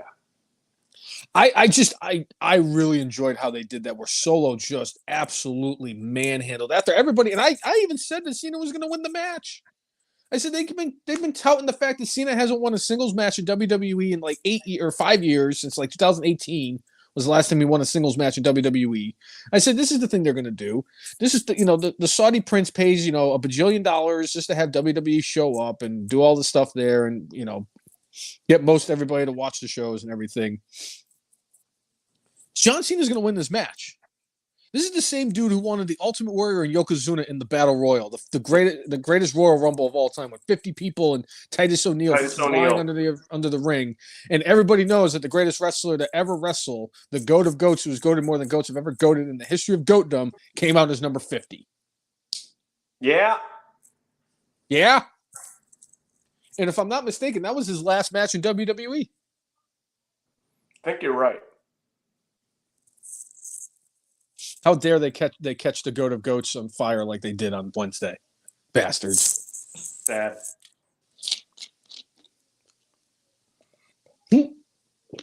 There's something, though. I hate to go back to the Jericho getting caught on fire. That is now half of the guys who were on my Rushmore were caught on fire during their entrance. Well, and the number one guy, the number one guy on my Rushmore got sprayed with milk by Kurt Angle. Yes. Who's the other guy? Who's the other guy on my Rushmore? Why am I having a brain fart? I don't know. Hulk Hogan. I'm not even going to touch that one. Brother. If that dude was Pinocchio, he would have the longest freaking nose, and his nose would be bigger than Triple H's. Yeah. Yeah.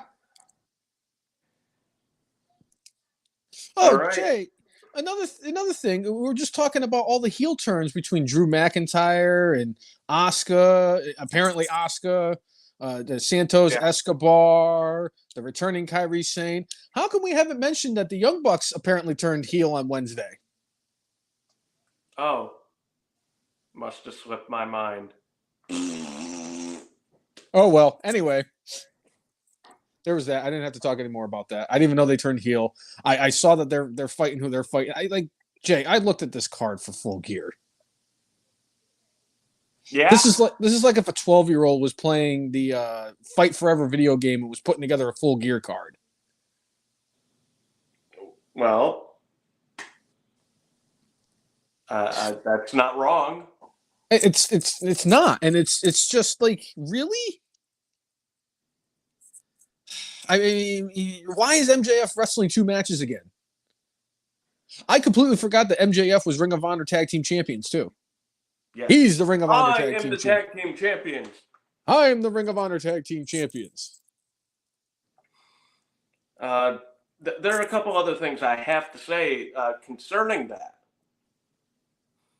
Samoa Joe, Ring of Honor Television Champion, now former Ring of Honor Television Champion, decided to vacate the Ring of Honor Television Championship for unknown reasons.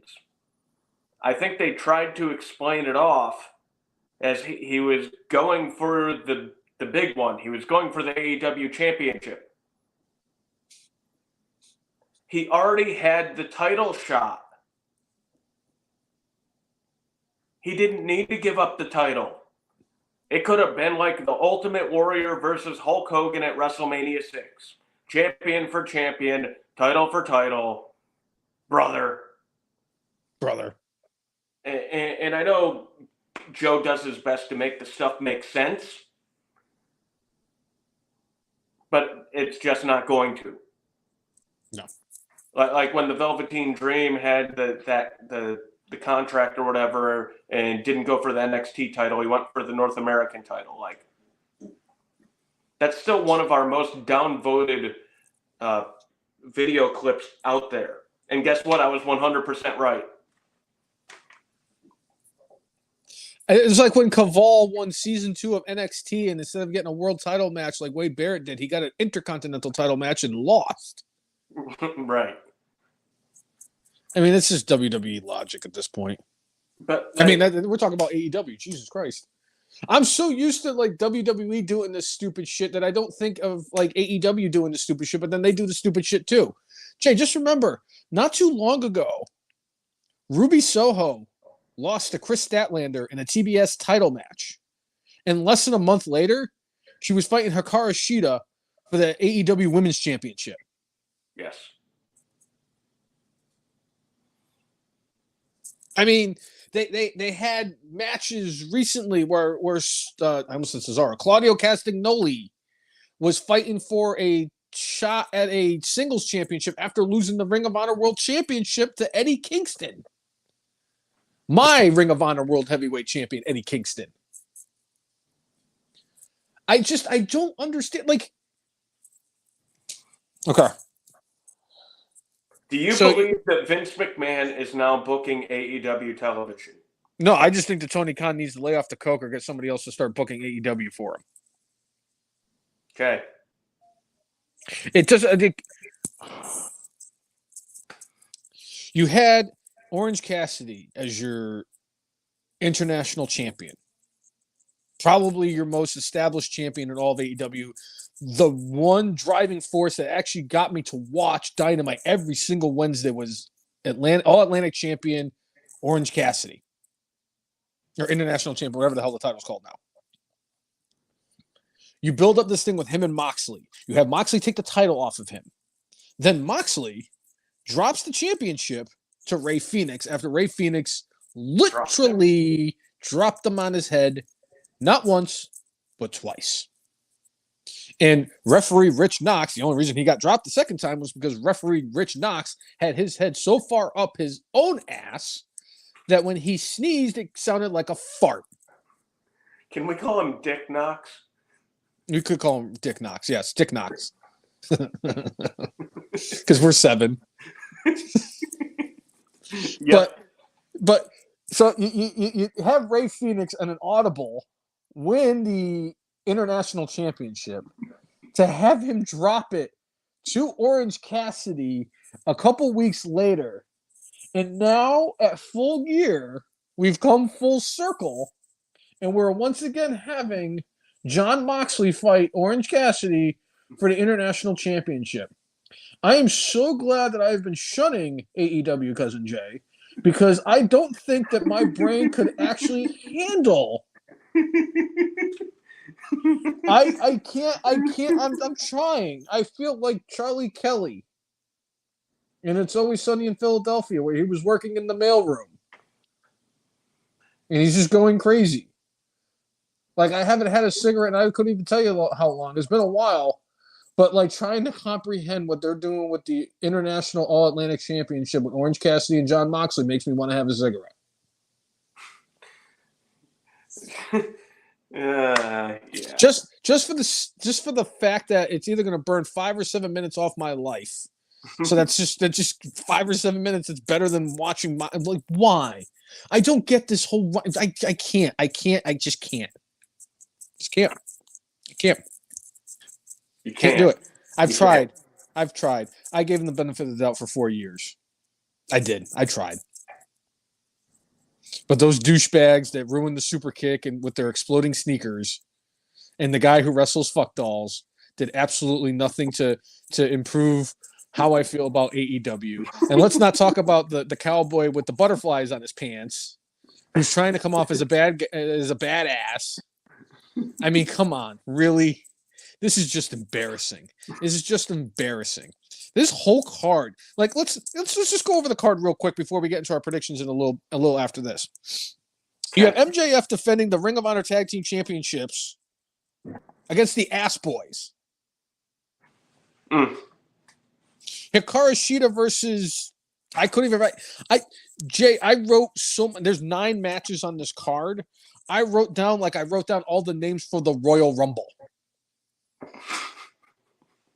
That's how much. Did you put in their code names? Like, wait, the people with code names are probably not even in this. I mean, Christian will be, like, Dino Man's going to be with Christian. Oh, I have Dino Man written down. Okay. I mean, Hikaru Shida versus, I for whatever reason, Hikaru Shida is the only person who I wrote out their entire name, and it's Hikaru Shida is going up against Storm. To save room, because I realized... X-Men! All right, great. And just to save room, because I realized how many different multi-person matches that they're having for the pay-per-view tomorrow. I wrote out an entire line on my piece. I ran out of room for my top 10. I had to kind of jam as much of my top 10 into the thing as much as I could. Because for whatever reason, yes, exactly.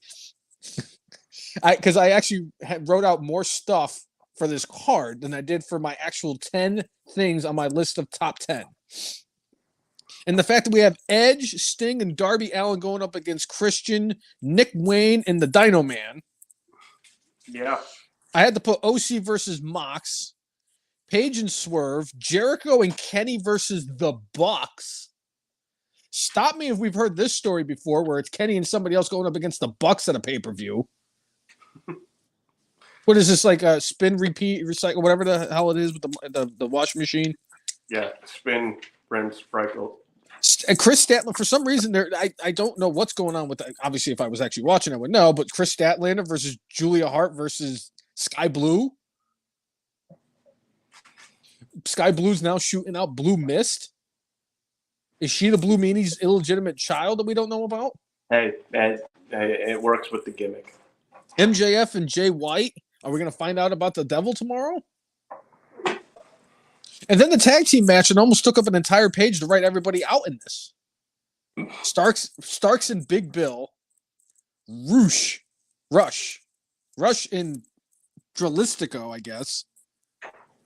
FTR. Thank God FTR was in there. I was running out of space to write all the names for the tag teams. And then I had to put the House of Black minus Buddy Murphy.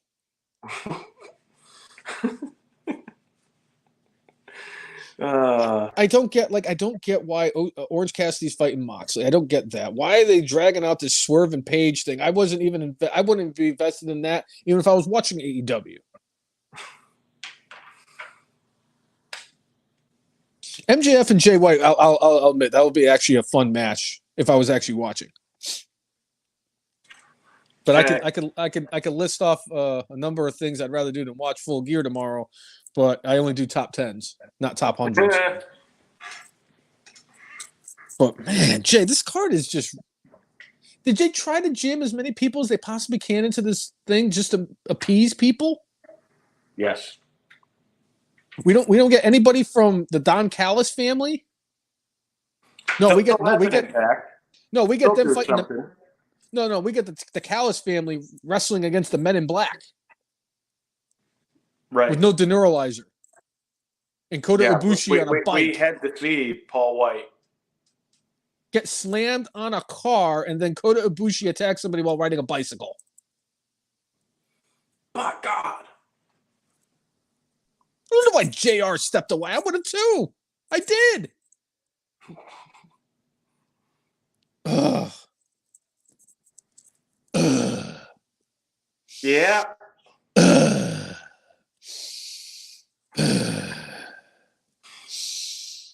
They called me freak. They bullied me when I was young.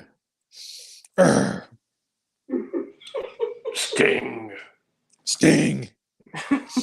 I have anxiety, and I beat up my tag team partners after they lose the match for me in a tag team match.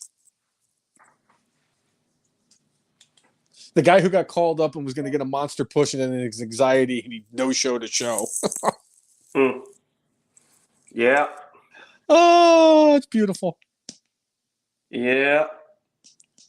Better looking than the full gear card tomorrow. Yes. And another person that seems very happy to not be in AEW anymore is one Jade Cargill.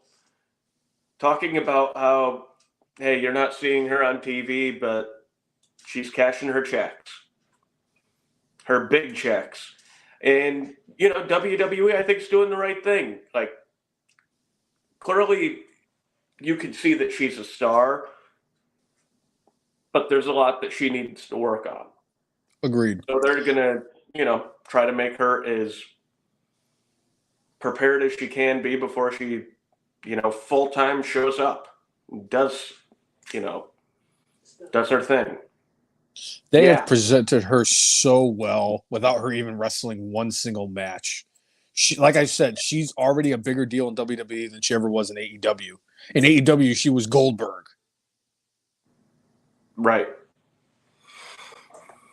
I mean, WWE just has more of a reach and does things better. I remember when RVD came back for his run, what was it, like 2013, 2014, and he said, I got more notice from the vignette the WWE put on the air than my entire run in TNA.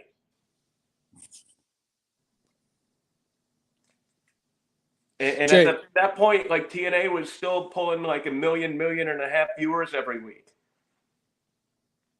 Cousin Jay, Big Time Wrestling did a better job promoting Rob Van Dam when he showed up at Webster, Mass, at a football field and got his picture taken with the Brainless one. Yes. Than he did in his entire TNA run. And it was 2013 because I remember I had just seen him probably not even a month, maybe a couple weeks right before he returned. And I had actually gone to Smack. I think I went to Smack. No, it was a different SmackDown. Never mind. That was the 13. Wasn't that when Daniel Bryanson won? Or was that 10?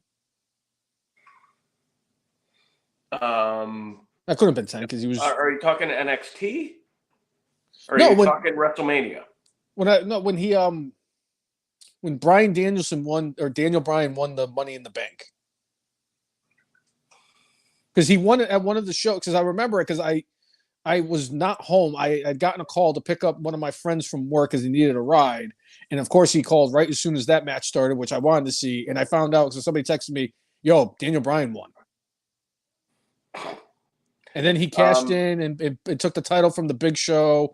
And then he had the triple threat match and to defend the title against the Big Show and Mark Henry. And somehow, some way. Yeah. Yeah. It was that year. I want to say RVD was also, that was when he returned, was at that same Money in the Bank. So it was 2013. I want to say it was 13. I could be wrong. I don't remember because, I mean, I know WrestleMania 30 was his big moment, but then after that he was injured a bunch. So you could be right. Anyway, it was the Money. Sorry, it was, all I remember was it was the Money in the Bank right before he lost the title in 18 seconds to Sheamus at WrestleMania 28. Yeah. Yeah.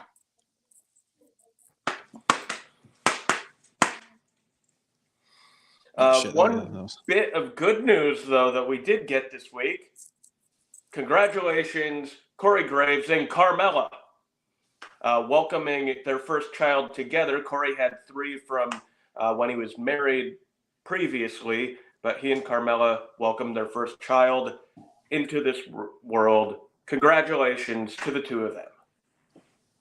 And thanks for, them having the child, because we were so blessed with having Kevin Owens replace Corey Graves on the broadcast. Anybody. I said, you could put anybody out there. You had to put the guy. What? Did they run out of cupcakes in catering? Yes. Is that what happened? Grayson Waller dumps the water. I'm sorry. Kathy Kelly, the interviewer, after Grayson Waller dumped the water on Kevin Owens, she tweeted out, "It's the first time Grayson Waller got somebody wet." Oh, savage.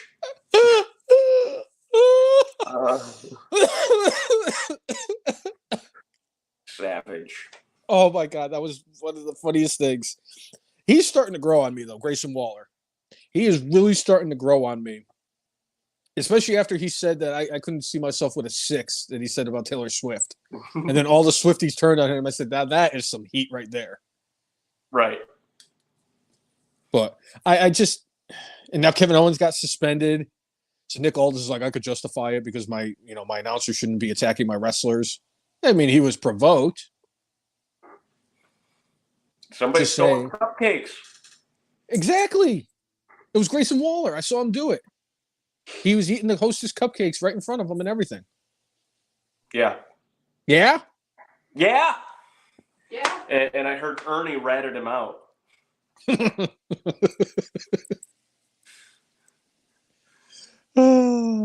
heard it was Neville because he didn't want the cookies. How come, real quick, how come Neville and Samoa Joe never went into cookie business together? I think they would have been competing factions. I think.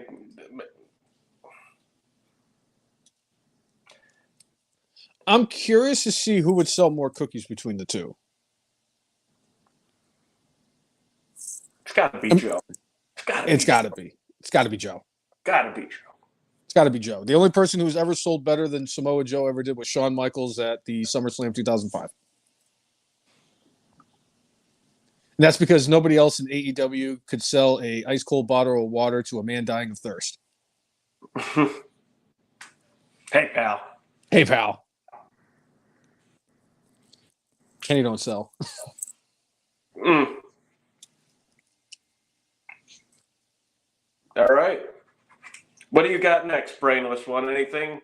All my notes we've touched base on. The only other stuff I have is, our Good, Bad, and Brainless. Yeah. The entire card for Full Gear for tomorrow, and obviously my top 10 list. Yeah. Is there anything else you have, good sir? Just a couple of slight news notes. There's allegedly going to be a change to WrestleMania weekend. It looks like NXT is going to start the whole weekend off on Thursday in Philadelphia and have their premium live event there. Instead of piggybacking on, I think it was they were doing it Saturday afternoon, I think the last couple of years. Yeah. So looks like they're going to start the weekend a little early. I think that's a good move. I do too. Then putting this into a category of could be considered brainless. Powerhouse Hobbs, who I actually mostly have a lot of respect for and enjoy as a performer, came out and said AEW is on the same level as WWE. Hey, we're on cable TV. Sometimes we compete on the same night, and sometimes we beat them, and sometimes they beat us. We're on pay-per-view, and yada, yada, yada. And it's like, I understand you need to make your employer look good and feel like it's the greatest thing ever. But there's a thing called bullcrap that people could see through. And this is one of those times it's like, dude, I appreciate the love and loyalty for your company, the people who are paying your bills, but damn. You're far off. Yeah. It's like, you know how you mentioned The Simpsons earlier? Yeah. It's kind of like that episode where Mr. Burns is trying to seduce Marge and he brings in Tom Jones and Smithers is standing behind him. That's right. Look happy with the gun to his back and everything. Just waved like nothing bad is happening. That's what I'm convinced with all these wrestlers in AEW. Like Tony Khan standing behind them with a gun to their back while snorting coke. And he's getting them to say these terribly horrific things. Like, and I'm with you on Hobbs. I said that he was going to be the breakout star for 2023. And I could actually start writing up about that and how my predictions for this year are going to come crumbling down because Take a Shit got freaking Kenny Omega. But, like, that's just silly. Why are you saying things like that? I get that, like you said, it's like you collect these checks from these people and you have this loyalty, but come on, man. You're not on the same level as WWE. If anything, you're more on the level of Impact Wrestling and WCW. I would, if I were Hobbs, I would have just said, hey, man, we're an alternative and we do our own thing and just leave it at that. But apparently, I mean, he's learning from Tony Khan, who, you know, has his coke-filled, I don't even know if I could say tweets anymore. Is it X's? I don't even know what the hell they're called. I'll call it a tweet, but like when he just goes after WWE, it's like, all right, Hobbs is learning from the boss, who's learning from the rock candy. And it's like I get why Jericho does it because Jericho's kind of a troll in the long run, and he's going to do all that stuff. And Matt Hardy, another one who's so far up Tony Khan's ass. I just come on, man. It's not like you see freaking Seth Rollins coming out there and say, "Oh yeah, we destroy AEW." It's because WWE doesn't even acknowledge they exist. It was like, what was it on Raw? And they were talking about the arena for War Games, and it was, or wherever that was, and it was like, oh, Cody Rhodes had his first, time he was actually at the arena. I think it was at the arena on Monday. They said that Cody Rhodes had his first match in WWE, and then a whole bunch of other stuff happened in this arena for Cody, and it was like the first ever Dynamite was in this arena. Michael Cole ain't gonna say that. This is just like when AJ Styles was on the Edge and Christian show that totally reeks of awesomeness. What did AJ Styles do from 2002 to 2014? Absolutely nothing. Yeah. But it's like, come on, man. You don't see the people from WWE doing this stuff. This is the petty shit that Tony Khan has his people doing. You have your EVPs doing a victory lap inside the ring after a dude got fired.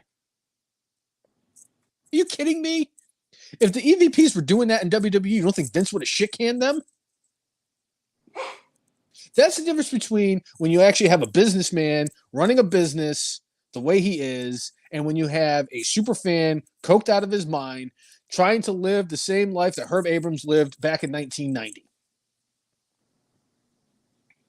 It's only going to be a matter of time when he starts booking dead people for his shows. Blackjack Mulligan is going to be here on Dynamite. Hey, guys. My major announcement for this week is Blackjack Mulligan's going to be on Rampage. It should be a good one.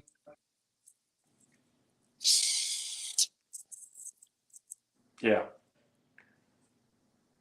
If there's anybody who needed Michael Hayes. Speaking of Michael Hayes, the that's cast of Iron Claw,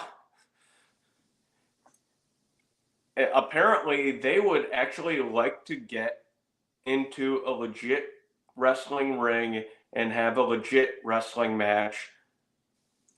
I'm sure Triple H is smelling the money that will come from having Zac Efron at WrestleMania. It will happen. Please no. It sounds like Chavo Guerrero ended up having like a 10-plus minute match with, I think, Zac Efron. So the fact that like he was good enough to go with that, I mean, who's saying that they couldn't be as good as like Bad Bunny? Me. Because I don't want to watch Zac Efron. I want to see Zac Efron about as much as I want to see Logan Paul. Yeah?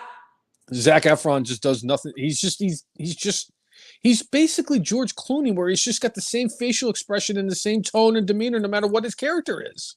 Yes. I can't wait to see the kid from The Bear, Jeremy Allen, whatever the hell his name. Jeremy White. I can't wait to see him because I think he's going to do a great Kerry Von Erich.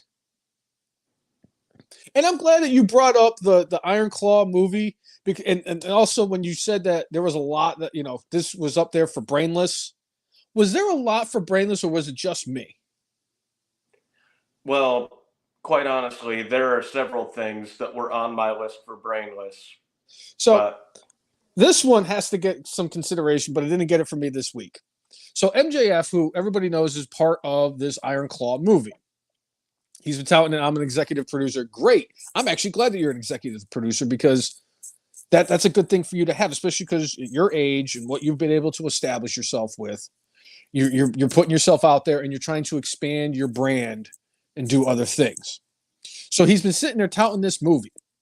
Apparently, he is in the Iron Claw movie, not for the whole thing, not for half of it. MJF appears in this movie for no more than 10 seconds. This is just like when Ja Rule was in the first Fast and Furious. I was a star. I'm Ja Rule. I was a star. This is my movie, Veronica. And then he was in there for like 2 minutes, and then nobody cared that Ja Rule was in it. This is exactly what it is. And they were like, he doesn't even have any lines. He's just standing there as one of the Von Erichs. I forget which one he's playing. And it's just like, if you didn't know that he was playing one of the Von Erichs, you would have thought that MJF was just himself in this movie. For 10 seconds.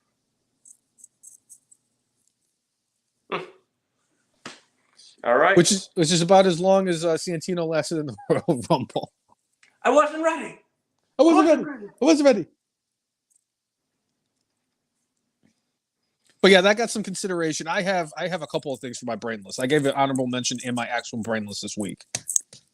Yeah. There were a couple of things that I'm like going, wow, like Powerhouse Hobbs, definitely one of the things highly up there in consideration.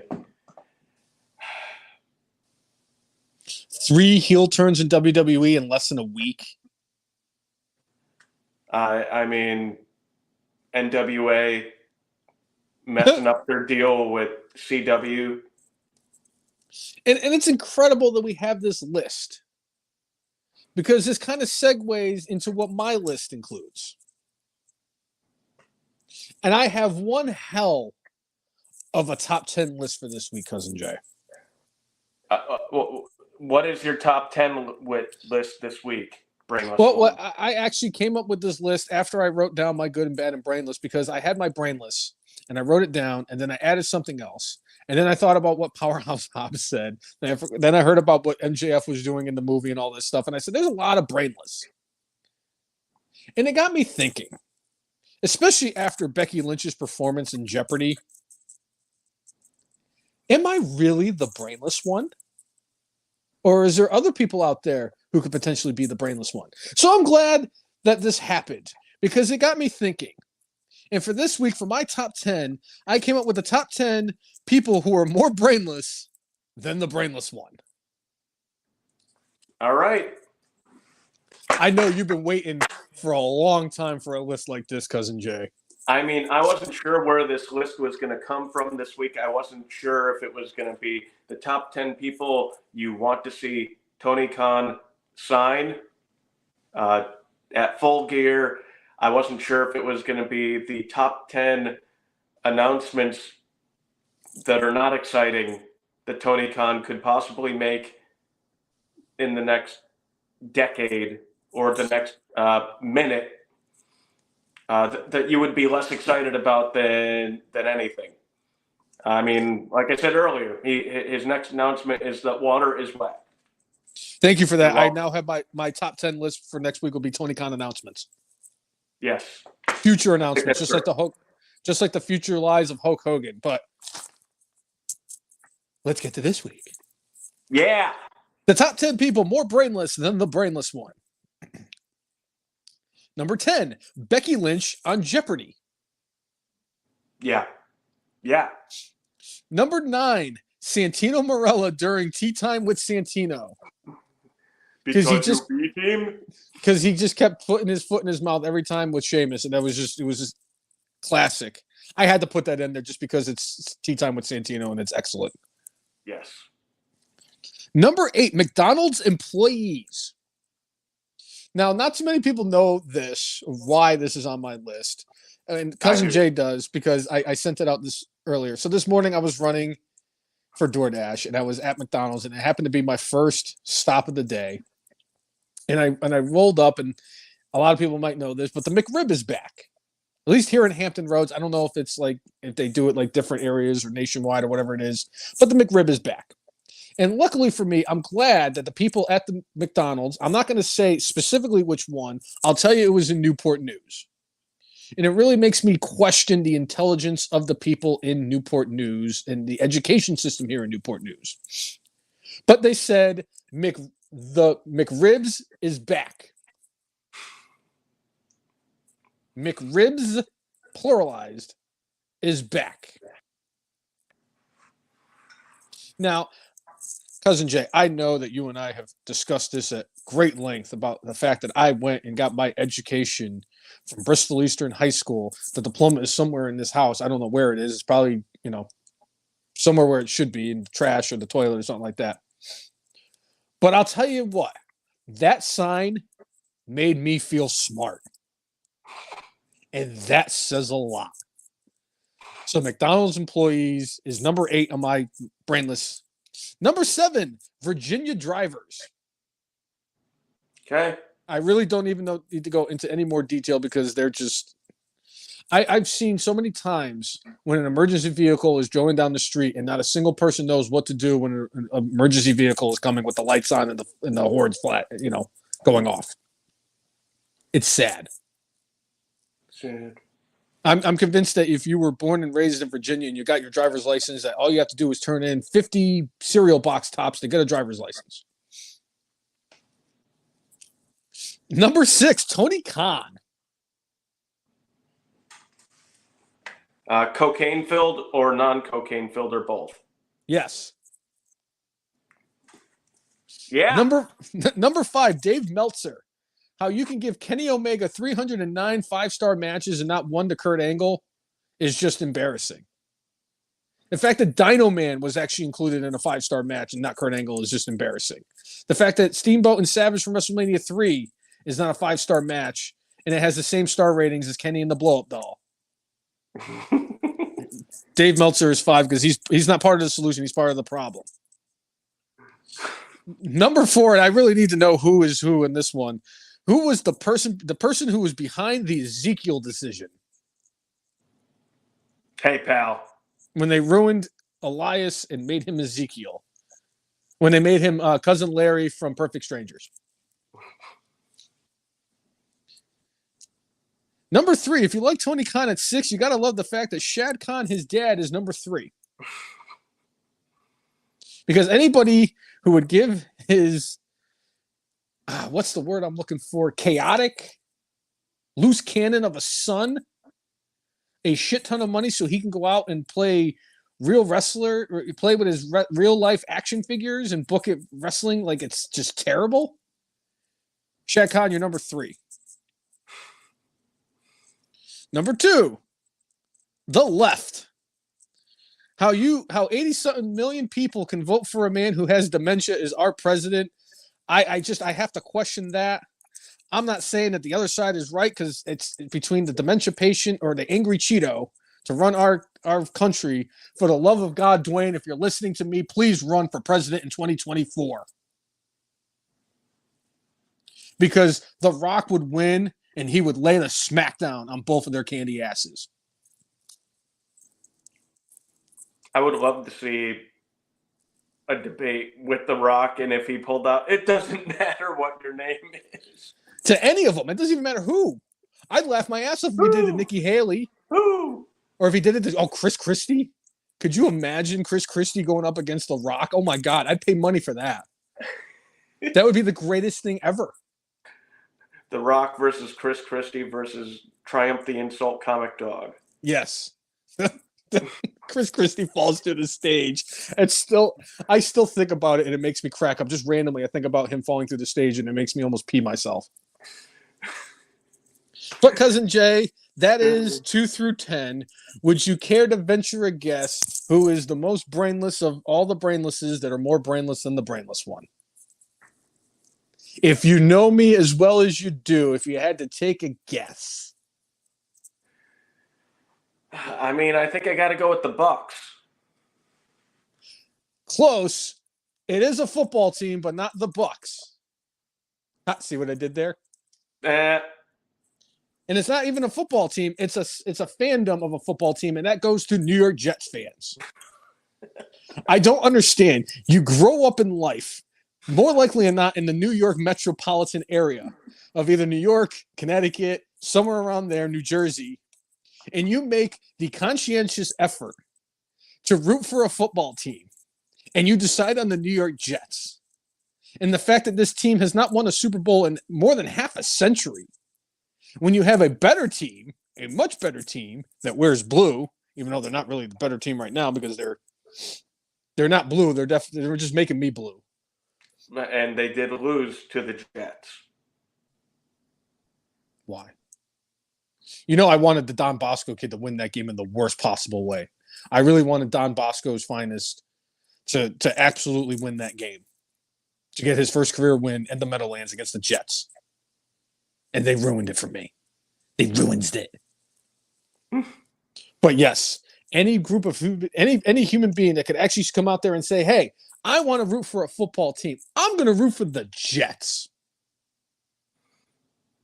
Jet fans, you are my brainless for this, or you are the most brainless thing on planet Earth. Wow, like you're giving some respect to Cowboy fans. All right.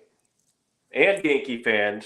Well, I mean, to be fair, if I have to defend Cowboy fans, yes, I understand that I give them a lot of grief because every time they want to watch their Super Bowl highlights, they have to blow the dust off of their VHS and stick it in a VCR. The Jets need a projector. I thought you were going to say, like, I thought it was going to be a 2-word response. Uncle Ronnie. Fair enough. Or 3-word response. Uncle Ronnie's hat.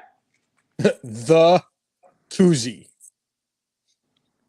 But I was going to give them credit because, yes, as much as I give Cowboy fans a lot of grief because they could watch their Super Bowl highlights on VHS, the Jets need a projector.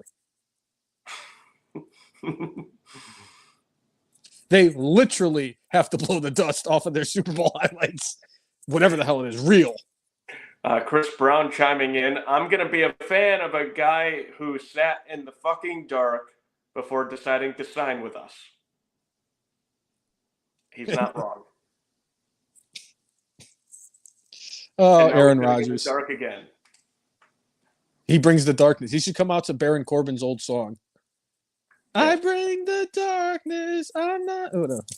I'm just going to stop. Thank you. Before I completely obliterate it. Yeah, so that's my top 10 more brainless than the brainless one. All right. You want to blow through these predictions real quick? Yeah. All right. All right. MJF in a question mark versus the Ass Boys. Are we getting the actual wrestler question mark? Are we getting the Riddler? Or are we actually going to get a tag team partner for MJF? Or is he actually just going to do another 2-on-1 handicap match and go over on the Ass Boys?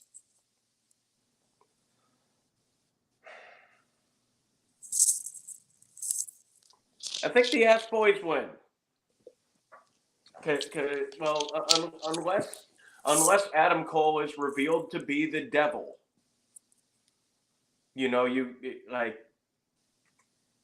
does Adam Cole come out and say like, "Oh, I'm healed"? I mean, that would, I think, show the hand of who the devil is.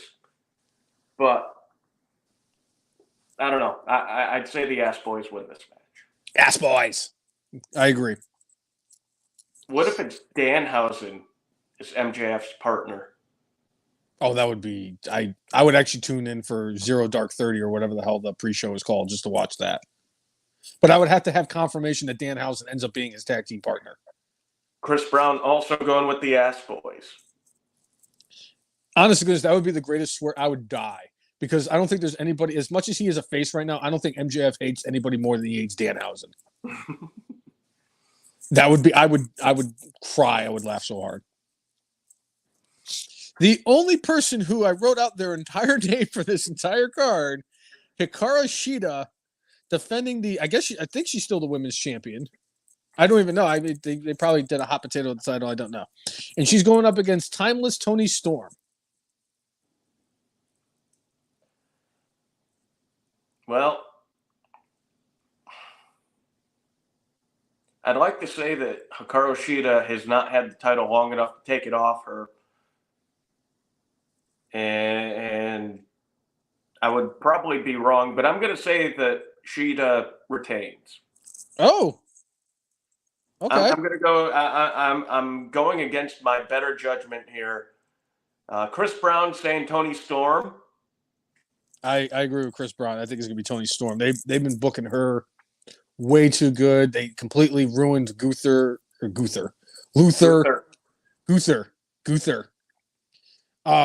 completely ruined Luther. Not like he really was anything anyway, but like I said, I saw that for all the 47 seconds that it was, and I will never watch AEW again. But I'm going with Toni Storm. Okay, Adam Edge. This is Sting. And Darby Allin.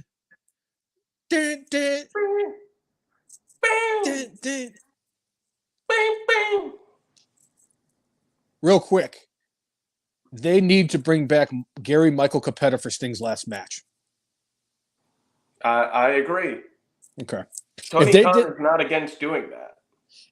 If they get Gary Michael Capetta for Revolution next year, I will get that pay-per-view. I say that now, but God only knows that AEW will probably have pissed me off 47 other times before that. They'll make me not want to watch it, where they're so severely banned that even it's like Voldemort, where I start cringing when they say AEW.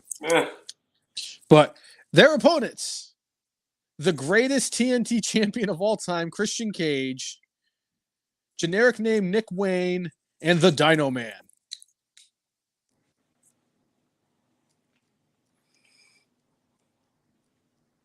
I think Team Christian needs to win.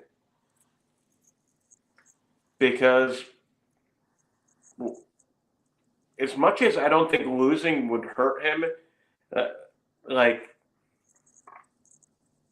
think of it. It's like you got Adam Edge, who's already way over. You got Sting, who's way over.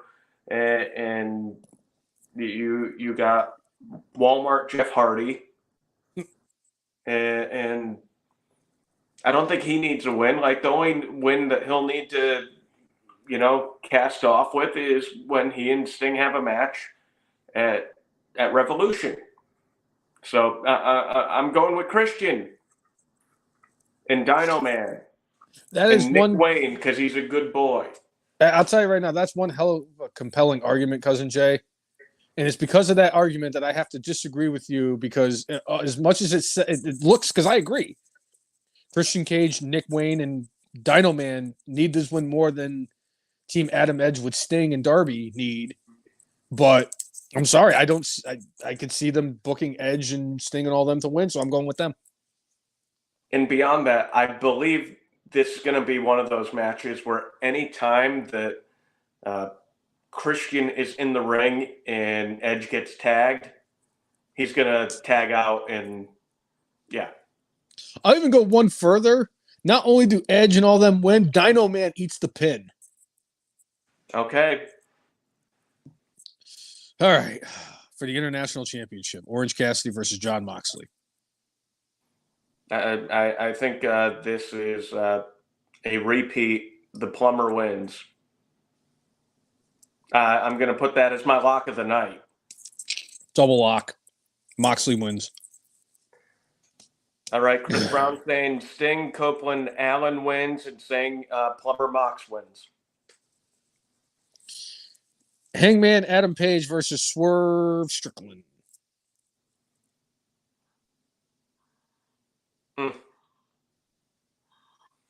I'll go with Swerve.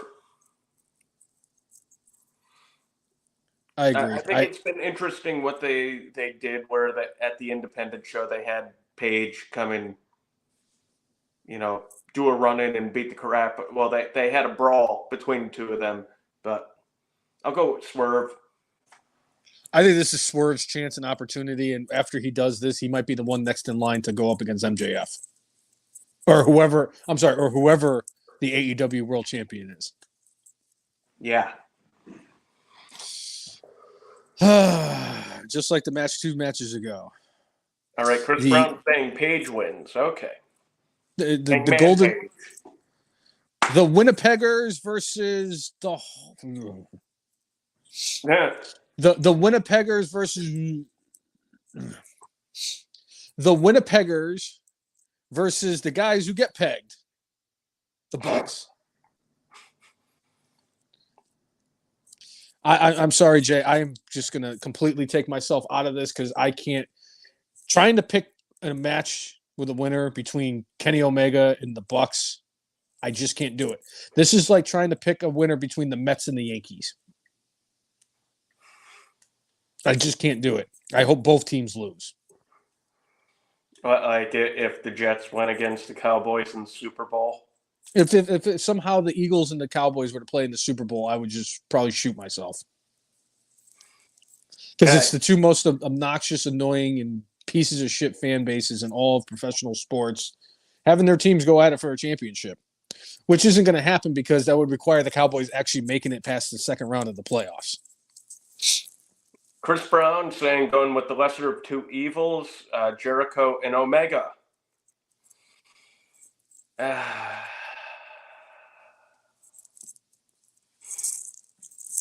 Yeah, I think I agree with him. I think I'll go with Jericho and Omega. Only because Jericho's... even though Omega did get the victory and got the pin Wednesday on Dynamite, it's not Vince McMahon booking. We're like, well, you won, so you got to lose now. So I get the feeling that we're going to see Jericho and Omega win. If I had to, just because of the fact Chris Jericho is in my Rushmore and Kenny Omega and the Bucks are the farthest thing from my Rushmore. All right. For the TBS Championship, Chris Statlander, Julia Hart, and Sky Blue, who's not married to Hulk Hogan. Brother. I say Statlander retains. Agreed. She would have been my lock if Moxley wasn't going to ruin my night. Even though I won't be watching. The Fatal 4-Way AEW Tag Team Title Match. Ricky Starks and Big Bill versus Rush and Dralistico versus FTR versus the House of Black with no Buddy Murphy. Hold the buddy.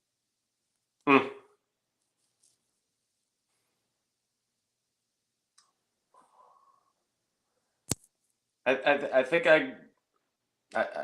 the champs retain here. I don't know why. I'm going with Because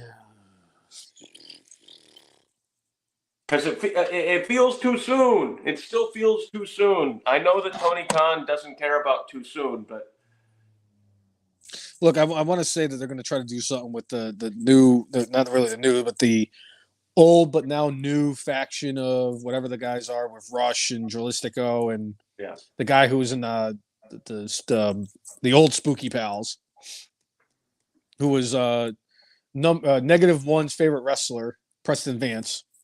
I know they're trying to do something with them. I don't know what they're trying to do with them, but and honestly, the House of Black just lost the trios titles to the Acclaimed, right. not too long ago.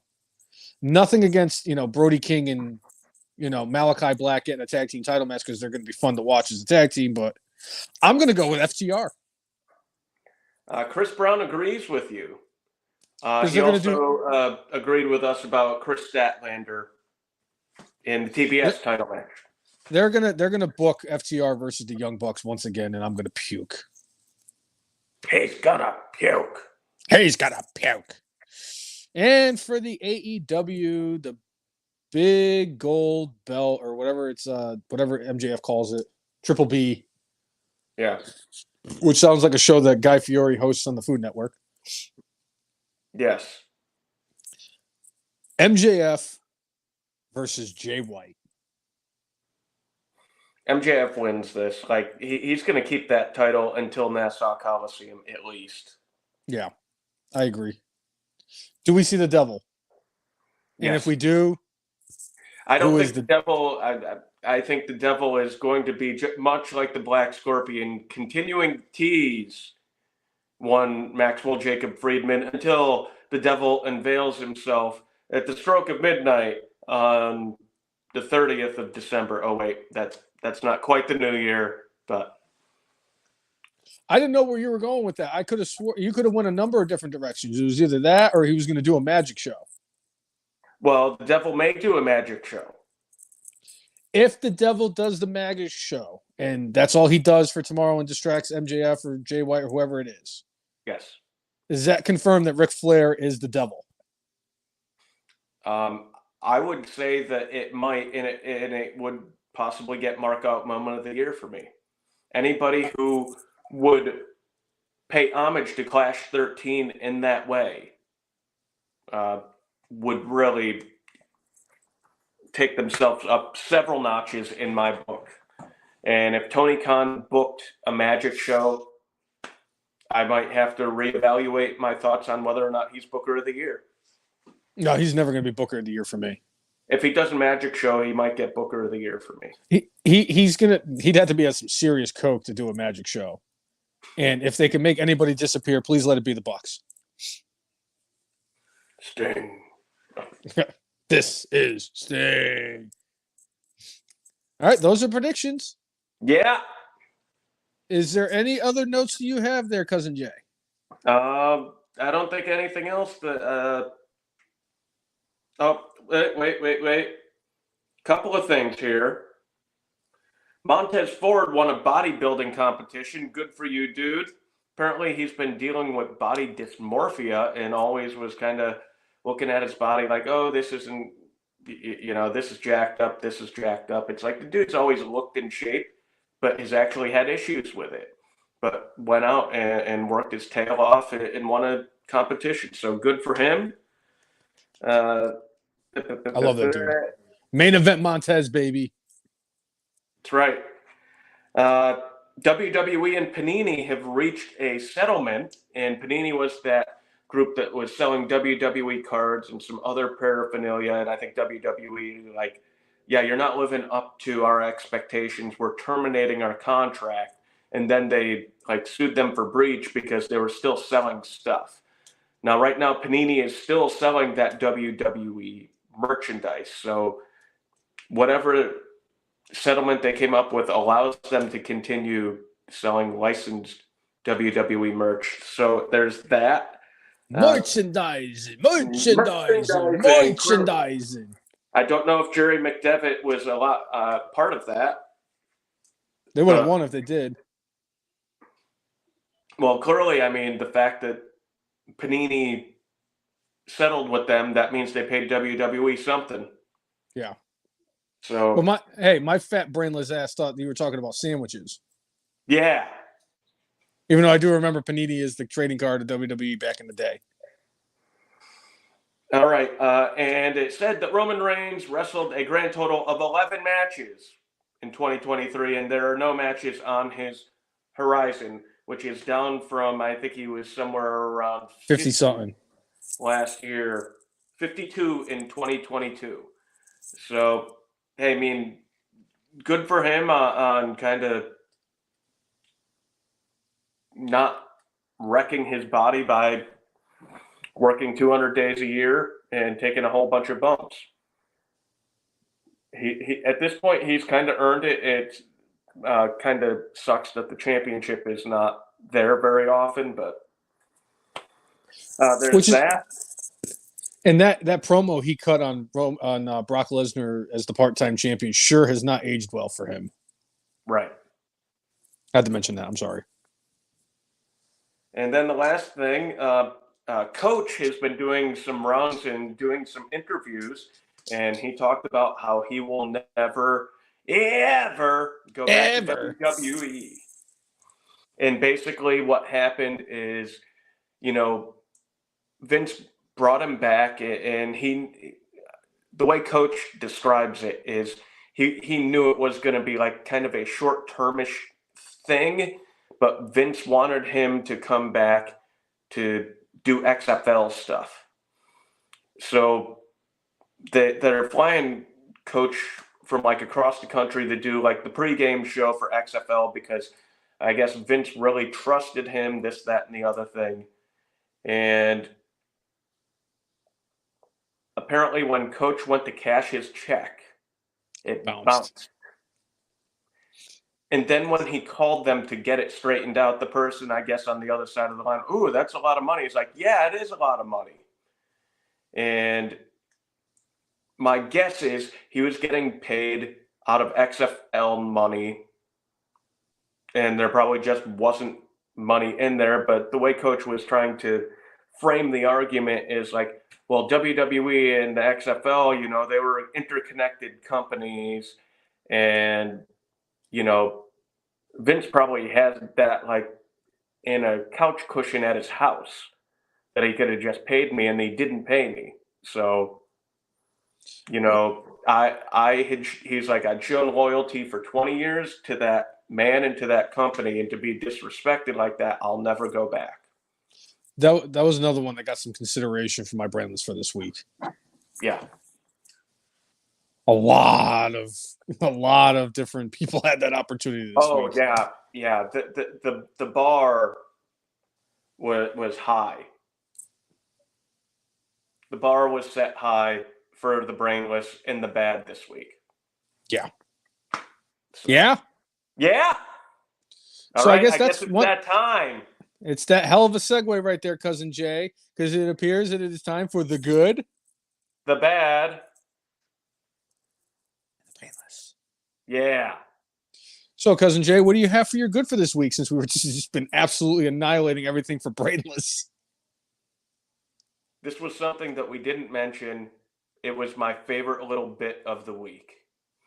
Chelsea Green walking behind the scenes, like really upset over her loss at the Crown Jewel. And lo and behold, we get a cameo from Snitsky.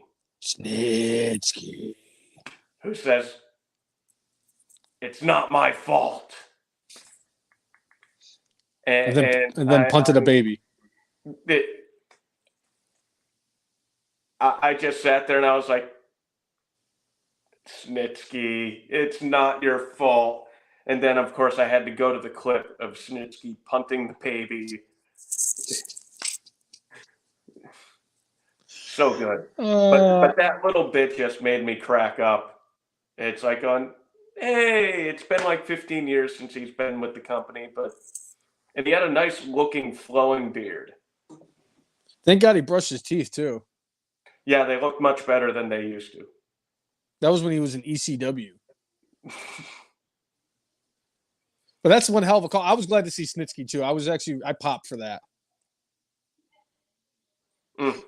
My good for this week, though, I'm going with CM Punk. Okay. I'm sorry. You have the internet wrestling community just freaking out because every time you post something, people think that you are trying to tease something to go to one or the other company. To the point that even after your old boss said he was scared for his life, and has never been more scared in his life, right before he fired you a week after you beat the shit out of Jungle Jerk. But the fact is that you are now, he's now expected to either be at Survivor Series, be at the Royal Rumble, be at Full Gear, be the Devil, be the Gobbledygooker, be everything you could possibly be. Eggman. To the Eggman, to the point now where his trolling is the most entertaining thing for me. I am now expecting CM Punk to not show up at any of them, anywhere. I think he's done. And he's just going to use this just to have fun and troll on people. And it's brilliant because all the wrestling fans are just so gullible. I'm sorry. I'm right there with them. I'm just as gullible as the rest of them. But the fact is he has everybody eating out of the palm of his hand and he doesn't even have to do anything. So for me, he gets my good for this week because of his incredible troll job that he's been doing. Okay. What do you have for your bad? There was a lot of consideration going on here, whether it was Samoa Joe vacating the Ring of Honor title to get an AEW title shot. Oh, by the way, that he already had. And just there was that. There was Powerhouse Hobbs. A lot of ways to go. But I ended up going up with the NWA and the cocaine storyline. You have like the opportunity to be on the CW network and really, really build your audience and do something good in the wrestling world. And it's okay to be risque, but apparently these days, like you can't even hint at anything. So I'm going with NWA in ruining their deal with CW to expand their company. Good job, Billy Corrigan. And then NXT went and WWE went in there, swooped in, and got a whole mess of money to put NXT there instead. Yep. Brilliant. Brilliant. I went a different route. Okay. Jericho got caught on fire. I'm sorry. I am absolutely sorry.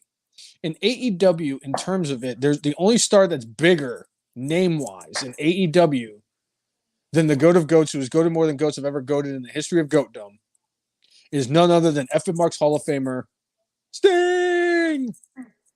Bow, bow, bow, bow, bow, bow. How do you set Chris Jericho? This is literally like setting The Undertaker on fire. I hope Chris Jericho said the same thing to Tony Khan when he got backstage after he caught on fire that The Undertaker said to Vince after he got caught on fire at Elimination Chamber. I don't want an apology. Somebody just needs to go. So setting the GOAT of GOATs, has goated more than GOATs have ever goated in the history of GOATdom, is my bad for this week. Yeah. What's your brainless? It has to be Becky Lynch. It has to be Becky Lynch. I know that Becky is a smart woman. She did not showcase it here. And this is like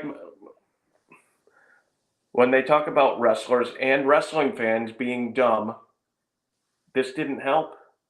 But like quite literally, Brainless, you didn't get anything right and you answered 5 questions incorrectly.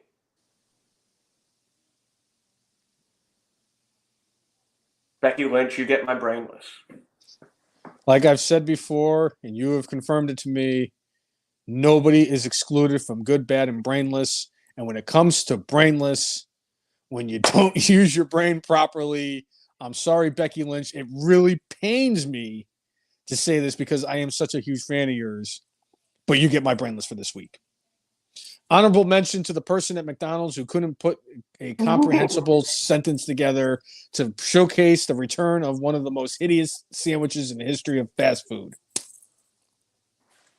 Yeah. McRibs is back. McRibs is back. McRibs is back. I'm gonna have to post. I'll post the picture of the sign on our page after the show. But all right. if you like what you've seen, whether you are a first time watcher or a continuous fan, the Brainless one was.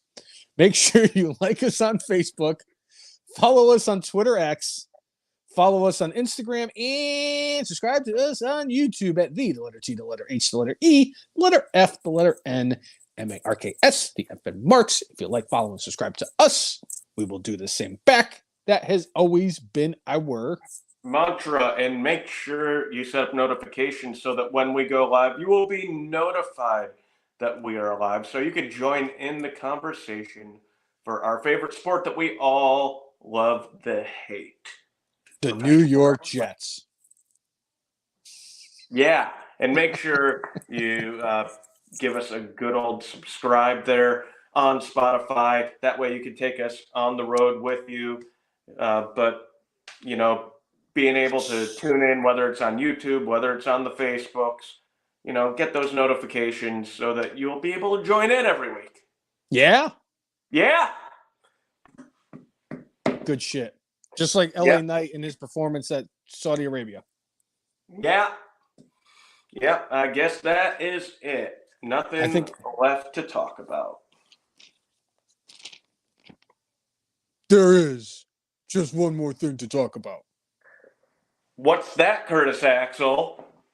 Just to let you guys know that the last thing that needs to be presented is the fact that today, which is November 17th of 2023, at an astonishing 3,218 days, I, him, and every other portion of me, Curtis Axel, am still alive in the 2015 Royal Rumble. The McRibs is back. Oh, I almost ripped him on that one.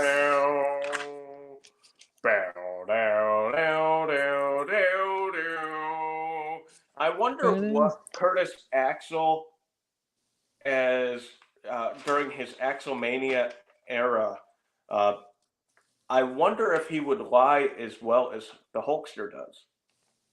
No, because that's what separates Curtis Axel from Hulk Hogan. That and the fact that Curtis Axel is the inaugural F and Marks Hall of Famer, whereas Hulk Hogan just gets discussed as a possible Hall of Famer. Probably not going to happen.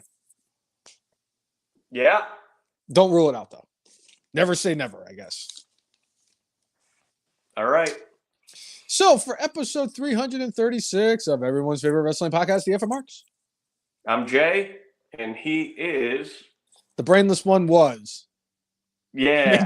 Make sure you mark out. With your guac out. See you, everyone. Thanks for tuning in. Yeah. Enjoy Full Gear if you actually watch it. Yeah. And watch the Giants go and lose to Washington by 57 points. Yeah. Tim will like that. Well, I'm sure he will.